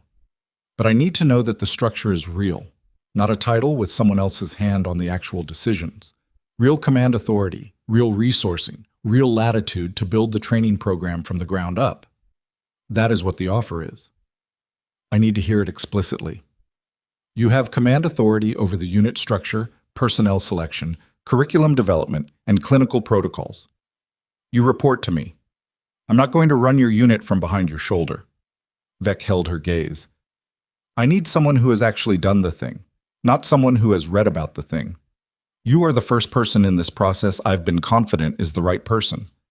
Mara considered this for a moment, then she nodded. It was not a dramatic nod. It was the small, certain movement of someone making a decision they've already made and are now simply completing. "Then yes," she said. "Okay." The meeting down the hall ran for 55 minutes. When it ended, Garrett Holt came out of the conference room and walked to the family lounge where Mara and Vec were sitting, and he stood in the doorway with the demeanor of someone who has just been through something difficult and has not yet decided how to carry it. "They're opening a formal disciplinary review of my conduct," he said. "I'm expected to cooperate fully, which I've already said I'll do." He looked at Mara. "I wanted you to hear that from me." "Thank you," she said. He stood there for a moment. The hallway behind him had its ordinary morning activity. Nurses, a transport aide, a physician on a phone, all of it indifferent to what was happening in this doorway. "Is there anything you want to say to me?" he asked. It was a real question. He was not asking it for absolution. He was asking it because he thought she'd earned the right to the floor if she wanted it. She looked at him for a long moment. "I want you to understand something specific," she said. "Not about me. About what you did, and who else it's going to happen to." She paused. "Someone's going to show up at your desk someday who looks the way I looked last night, and the part of you that made the call on me is going to make the same call on them, and you won't see it coming because that's how that part works. The only way to stop it is to know it's there." She looked at him steadily. "That's all." Garrett nodded, slowly like a man moving a heavy object. "Okay." he said. He left. Vec had watched this without speaking. After he was gone, she said, "You didn't tear him apart. Tearing him apart doesn't teach him anything. Some people would say it wasn't your job to teach him. Maybe not," Mara said, "but I'm going to have a unit to run. The way I handle people is going to matter." So, at 10:15, Oates came to the lounge. He was not alone. The woman with him was in her 40s, lean and straight-backed, with the particular weathered quality of someone who had spent real time in harsh places. And when she saw Mara, she stopped in the doorway and something happened in her face that she did not try to control. Mara stood up. They looked at each other across the family lounge of Vantage Cross Medical Center in the morning light, and everything between them. The Kessler Ridge night, the 14 months, the congressional inquiry, the 5 months of official walls, the phone calls that routed to nowhere. All of it was present in the room without needing to be said. "You're harder to find than anyone I've ever looked for," Delia Farrow said. "You found me," Mara said. Delia crossed the room and hugged her, which was not the kind of thing either of them would have predicted doing in a hospital lounge in front of a general and an inspector general investigator, but which happened anyway, imperfectly and with the slightly awkward geometry of two people who express things more fluently in other registers. When they separated, Delia looked at her. "You look tired. You look like you drove through a storm." "I did drive through a storm." She glanced around the room. "I want to hear everything." "I'll tell you everything," Mara said, "but I need you to tell me something first." "What?" "Mulroney. Was that your—" She searched for the word. "Did you know she had the archive copy?" Something moved across Delia's face that was not quite guilt and not quite pride and lived somewhere between them. "I knew Tess had been uncomfortable for a long time. I didn't know what she had specifically. I may have, when I learned the inquiry was active, I may have made sure she knew there was an investigation and that the investigation was serious and that people with documents should not wait." She paused. "That's all I did." "That's not nothing," Oates said mildly from across the room. "No," Delia agreed. "It's not." Mara looked at her for a moment, and then she laughed. Not a big laugh, not a happy one exactly, but the kind of laugh that lives in the territory of relief when the body finally finds the release valve after a very long time of pressure. Delia laughed too, the same quality, and for a moment the family lounge held something that wasn't grief and wasn't triumph, but was somewhere between the two where honest things tend to live. Then Oates's phone rang. He looked at it. His expression changed in the specific way of someone receiving information that confirms something they expected, but still doesn't feel entirely real. "Brace," he said. He looked at Mara. "His counsel is requesting an immediate meeting with the JAG office. He's withdrawing the denial." The room was quiet. "He's going to try to negotiate," Delia said. "He's going to try," Oates said. "Whether there's anything to negotiate is a different question."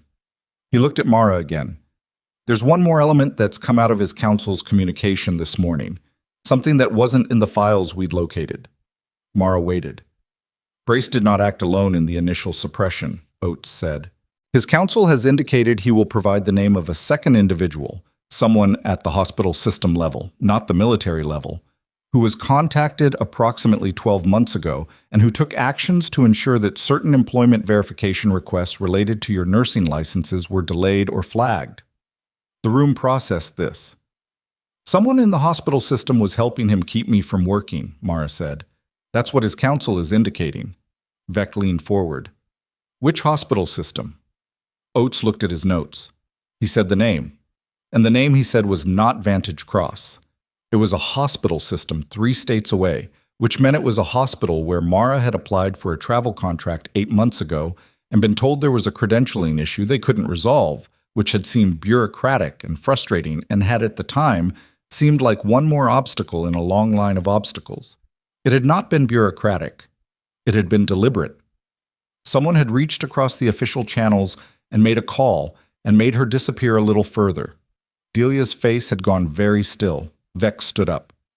"Get me the name," she said to Oates, and the way she said it was very quiet and very clear and had the quality of someone who has just located the final piece of a thing they have been building toward and is now going to finish it.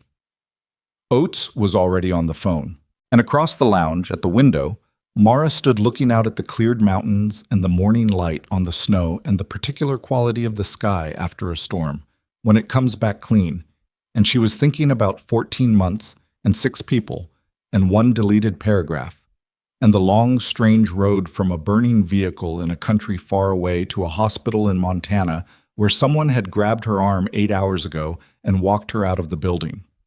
Her phone buzzed. She looked at it. The message was from an unknown number, but the text was 3 words that she recognized as a specific unit call sign used only by people who had been at Kessler Ridge. 3 words. And then a question mark. Her hands were not shaking. She typed back 2 words and hit send and put the phone in her pocket, and when she turned around, Delia was watching her with the look of someone who already knew what the message was. "They've been waiting," Delia said. "I know," Mara said. "All of them." "I know." She looked at the general, at the investigator, at the cleared window, at the morning coming in hard and cold and honest through the glass. "Tell them I'm coming back." But before Delia could respond, the door to the lounge opened, and the person standing in it was someone none of them expected. And the expression on that person's face said that what was about to be said was not something that could wait, and not something that any of them had seen coming, and the morning that had seemed to be settling into resolution was about to tear open in a completely different direction. The person in the doorway was Patrice Dunbar. She looked like she had aged 3 years since midnight, which was what a full night of crisis management did to a person who had not slept, and she was holding a printed document in one hand and her phone in the other. And the expression on her face was the specific expression of someone who has just learned something that recontextualizes a significant portion of their recent experience. "I need to speak to Mr. Oates," she said. Then she looked at Mara. "And I think you need to hear this too." Oates lowered his phone. "Go ahead." Patrice came into the room. She set the printed document on the table, so a single page, dense with text, with a header that identified it as an internal credentialing communication, and she stood back from it like it was something she didn't entirely want to touch. "Our credentialing system," she said, "the one that's supposed to verify temporary licenses within 1 to 2 hours of a nurse's arrival on site. I pulled the audit log this morning because Dr. Park asked me to document the timeline on Ms. Solis." She paused. "The verification request was submitted correctly at 7:53 p.m. last night. The system logged it. But there's a manual hold that was placed on it at 8:02 p.m., 9 minutes after submission. The hold was placed by a user account registered to our system administrator, and it was coded as a secondary review flag." The room was quiet. "Who authorized the secondary review flag?" Oates asked. "That's what I can't get to for my access level. The user account shows as our system admin, but the system admin went home at 5 p.m. and has confirmed to me 20 minutes ago that he did not place that flag." She looked at the document. "Someone used his credentials remotely." Mara looked at Oates. Oates looked at the document. "The name your office is looking for," Mara said. "The person Brace's counsel identified as the hospital system contact." She paused. "It's not 3 states away, is it?" Oates picked up the document. He read it for 30 seconds. Then he set it down and picked up his phone and made a call that he stepped into the hallway to complete, and the door swung most of the way shut behind him, but not all the way, and through the gap they could hear his voice, low, precise, with the controlled urgency of someone reporting to a superior and trying not to show how fast things are moving. Delia looked at Mara. "Someone in this building."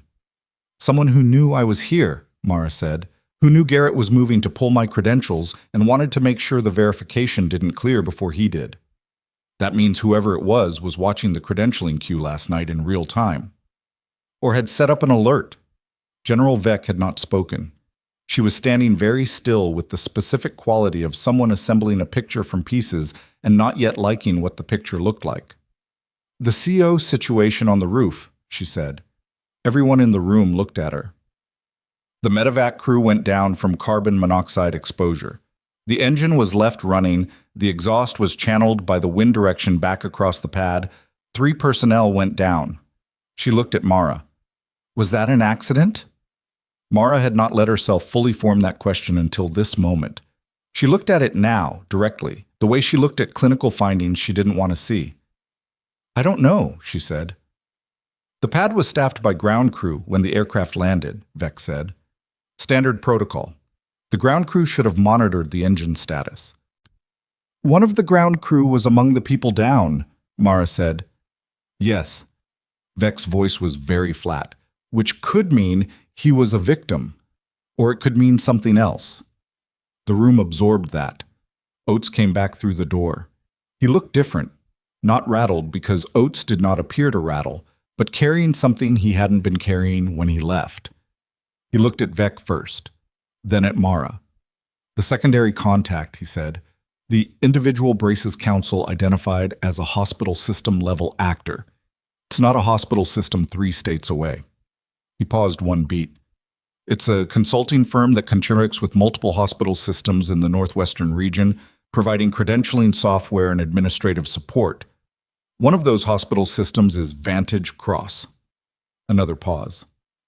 The account that placed the hold on Ms. Solis's verification last night resolves to an IP address registered to that firm's regional office in Delmore.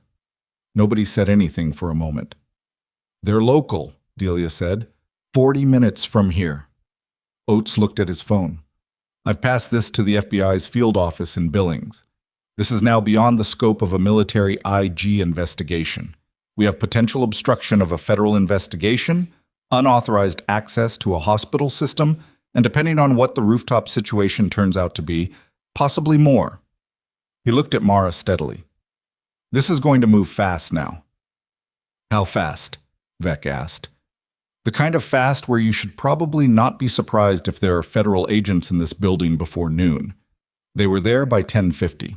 2 agents from the Billings field office, in the particular civilian clothes that were not quite convincing as civilian clothes, who arrived at the administrative entrance and were met by Dr. Park, who had the slightly dazed expression of a man whose morning had delivered far more than any reasonable interpretation of his job description. He led them to the second-floor conference room, which had by this point become the operational center of something that had stopped being a hospital incident and become something considerably larger. Mara was not in the conference room. She had been asked to stay available, and staying available meant she was in the corridor outside, sitting in a chair against the wall with a cup of coffee that had gone cold, and Delia was beside her, and neither of them was talking because they had gotten to the part of knowing each other where silence was a legitimate option. At 11:03, Casey Voss found them.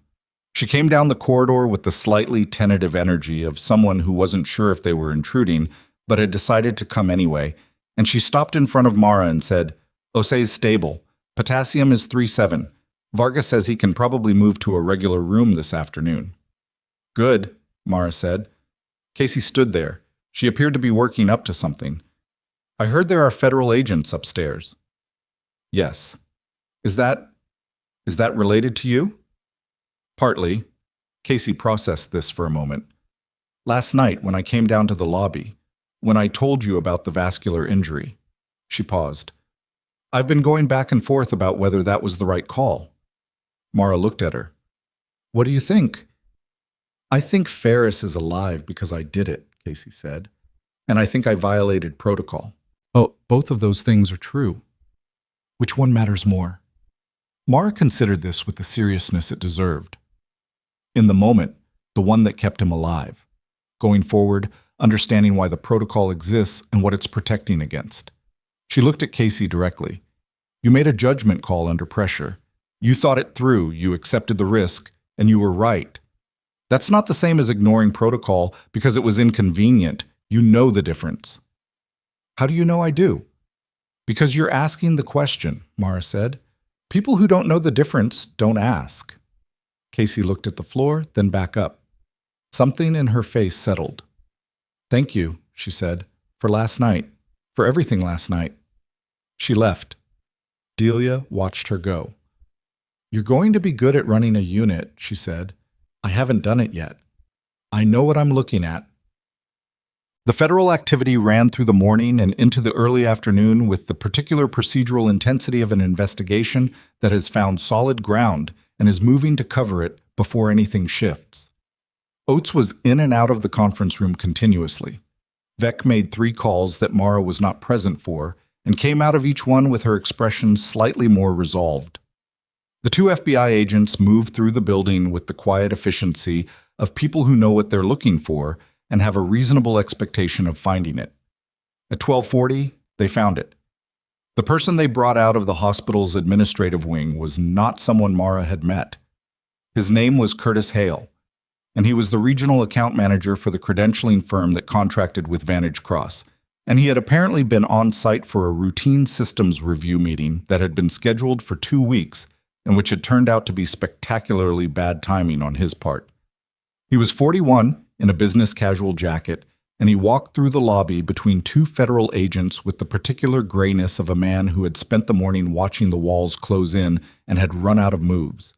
Mara saw this from the corridor off the lobby, where she was standing with Oates, who had come to brief her on what the morning had produced. She watched Curtis Hale walk through the lobby. He didn't look at her.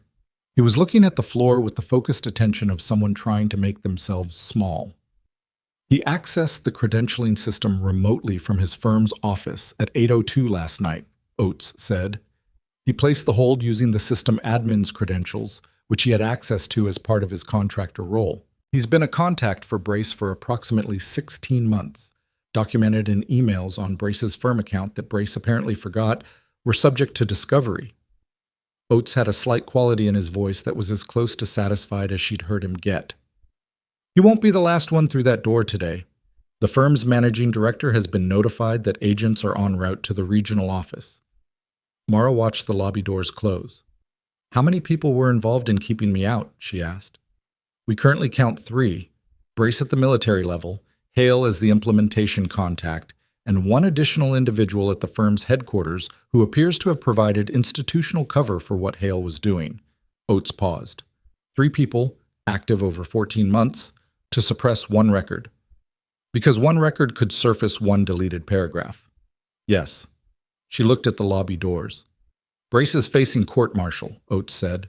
"Hale is looking at federal charges, but unauthorized computer access, obstruction of a federal investigation. The individual at the firm's headquarters is the subject of an ongoing inquiry." He turned to look at her fully. "There is no version of this where any of them walk away from what they did. I want you to hear that clearly." "I hear it. Is there anything you need from my office? Any documentation, any formal communication that would help you move forward?" She thought about it. "My complete service record, expunged and corrected, delivered to General Vec's office and to whatever personnel system the new unit will use. And a formal letter, on official letterhead, that I can put in a file and look at when I need to remember that this actually happened." "Done," he said. "Both of those will be complete within 72 hours.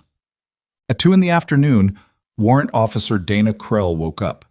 She was in a room on the medical floor with an oxygen saturation monitor on her finger and a headache that she would later describe as the worst of her life. And the first thing she asked the nurse was whether her crew was okay. The nurse told her yes. The second thing she asked was whether the nurse who'd gotten them off the roof was still in the building. The nurse said she'd find out. Mara came up at 2:30. Krell was propped up in the bed with the slightly diminished look of someone whose body had recently made a significant demand and not fully settled the account yet. She was alert, and she was clearly the kind of person who was alert even when she probably shouldn't be pushing it. "You're soulless," Krell said. "Yes." "My crew." "Both stable. Richards, your co-pilot, had the mildest exposure. He was discharged this morning. Tanner was held for observation and is doing well." Krell nodded. She was processing, not performing. "How long were we down?" "Approximately 22 minutes before I reached the pad, possibly a few minutes longer." "And you figured out what it was?" "Quickly enough," Mara said. "The wind direction and the engine position made it identifiable." Krell looked at her. She had the direct, evaluating gaze of someone who spent a lot of time making rapid assessments of situations and people. "I've been flying medevac for 16 years, she said. "I've had crews go down before. Not like this." She paused. "Who are you?" And I mean that as a real question, not a rhetorical one. Mara sat down in the chair beside the bed. I was a combat trauma nurse, special operations support. I've been between assignments for the past 14 months. Last night I was supposed to be starting a 6-week travel contract at this hospital. She paused. It got complicated. I heard the army came. Yes. And federal agents this morning. Also yes. Krell studied her. And none of that is why you went up to the roof. No, Mara said. There were people down. Krell was quiet for a moment. The monitor beside her made its steady sound. Outside the window, Delmore was doing its afternoon things. Traffic, light, the ordinary motion of a city that had not noticed the night its hospital had. Thank you, Krell said. Simply, without ornamentation. You're welcome, Mok, Mara said, just as simply. They sat for a moment in the particular understanding of two people who had operated in high-stakes environments long enough to know that gratitude in those contexts was not a small thing and didn't need to be made larger than it was. The formal proceedings began 2 days later and ran for 3 weeks, and Mara was not present for most of them, because her presence was not required, and because there were things she needed to do that mattered more than watching a process she trusted to complete itself. Warren Brace's court-martial was referred to the Judge Advocate General's office on the 48th hour, exactly as Oates had said. The charges were official misconduct, obstruction of a federal investigation, and one additional charge that had been added when the full scope of the intelligence summary alteration had been formally documented: conduct unbecoming an officer, with specific reference to the deaths that had resulted from the degraded intelligence provided to Mara's unit at Kessler Ridge. One of the 6 people she had carried out of that vehicle had not, in fact, walked out. One had been carried and had survived. The count of 6 survivors was real, but it had been 6 out of 7, and the 7th had been someone's son. And the reason the extraction had gone wrong had been one deleted paragraph in the career anxiety of a man who hadn't wanted an argument. Brace was removed from his position on day 1 of the proceedings. His security clearance was suspended on day 2. His attempt to negotiate a resolution was formally declined by the JAG office on day 4, on the grounds that the evidence was complete and the charges were appropriate, and that the individuals responsible for the events at Kessler Ridge had not been offered a negotiated resolution. He was convicted on all counts 11 days after the referral. The sentence included permanent removal from the Army, forfeiture of retirement benefits, and confinement, a sentence that the military judge noted was proportionate to misconduct that had caused direct harm to personnel under the Army's care and had then been concealed for the purpose of protecting one officer's career. Curtis Hale was indicted on federal charges 3 days after his arrest. The managing director of the credentialing firm was indicted 4 days after that. Neither case moved quickly, because federal cases rarely did, but they moved with the specific gravity of cases in which the evidence was extensive and the defense options were limited. The credentialing firm lost its contract with Vantage Cross Medical Center on day 6. Garrett Holt's formal disciplinary review concluded on day 12.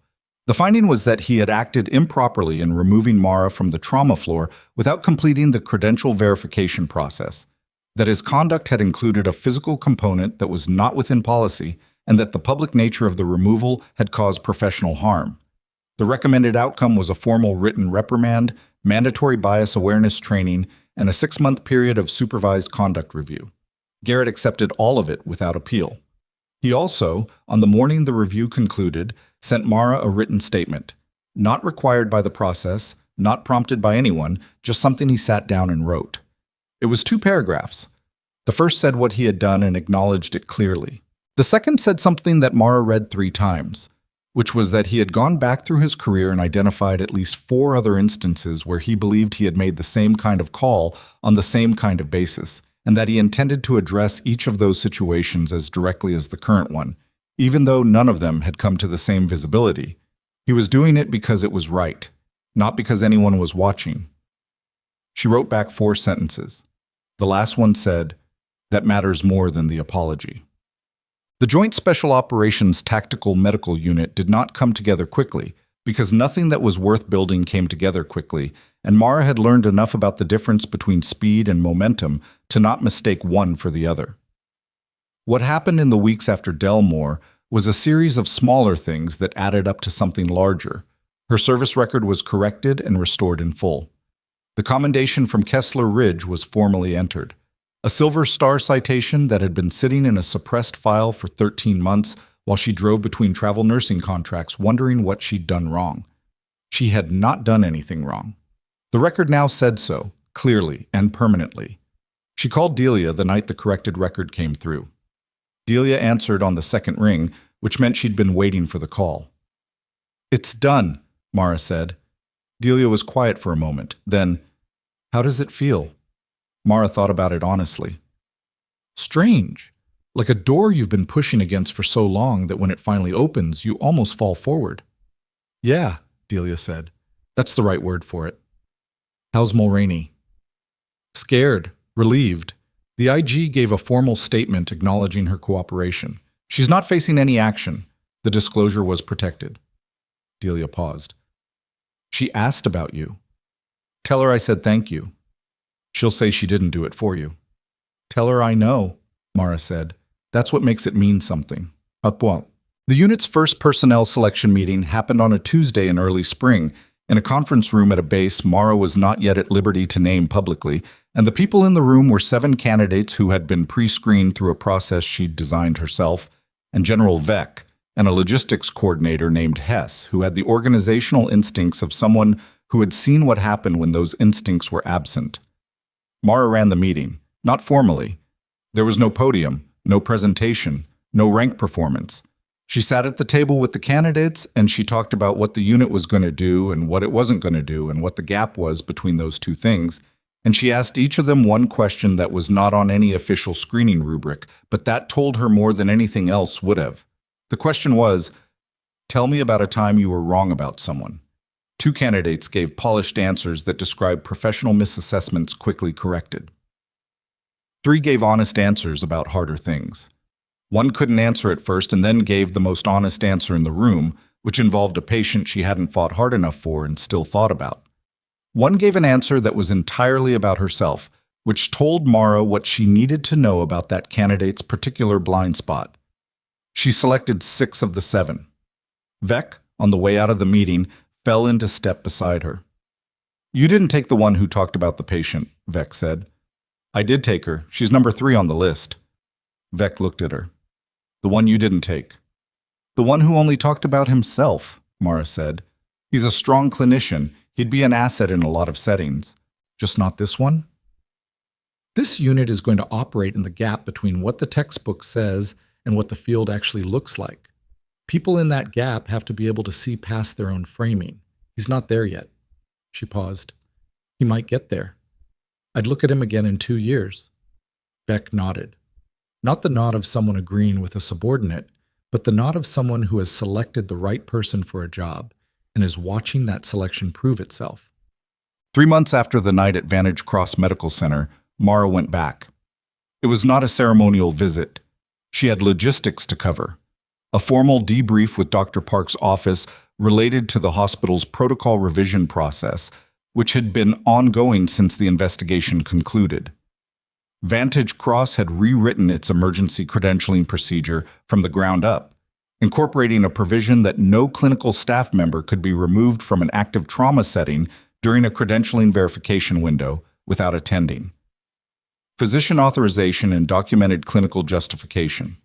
The provision had been written with specific reference to the events of the night in question, which meant Mara's name was not in it, but the shape of what had happened to her was.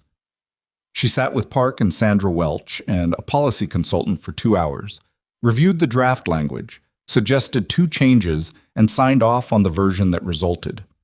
It was the most ordinary thing she'd done in months, and it mattered more than most of the things that hadn't been ordinary. Afterward, she walked through the ER. It was a Tuesday afternoon, and the department was at moderate volume. Nothing like that night, nothing close. Patrice was at the nursing station.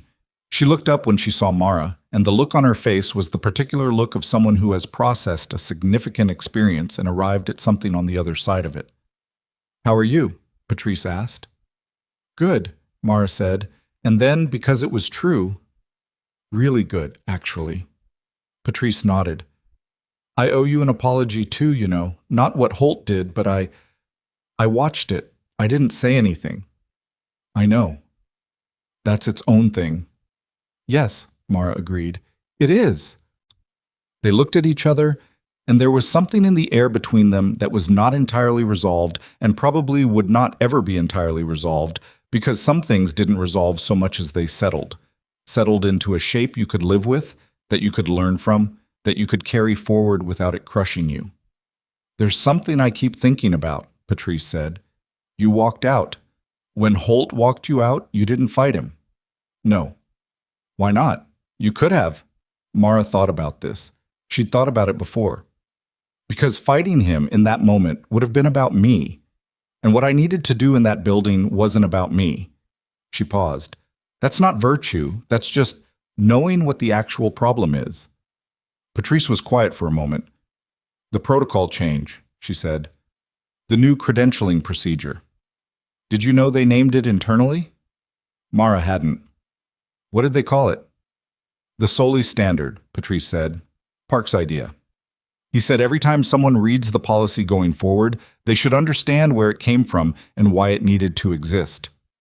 Mara stood at the nursing station in the afternoon light of a Tuesday ER and processed this information with the slightly unwieldy feeling of someone receiving a thing they had not expected and were not sure how to hold. That's... She stopped. Tried again. Tell him I appreciate that. You can tell him yourself. He's in his office. She went. Bam. She found Casey Voss in the corridor outside the OR on her way out. Casey was between cases, still in scrubs, mask pulled down around her neck, and she did a double take that had something genuinely happy in it, the unguarded happiness of a resident who is tired and who just saw someone she was glad to see. You're back, Casey said. Briefly, protocol review. How is everything with the...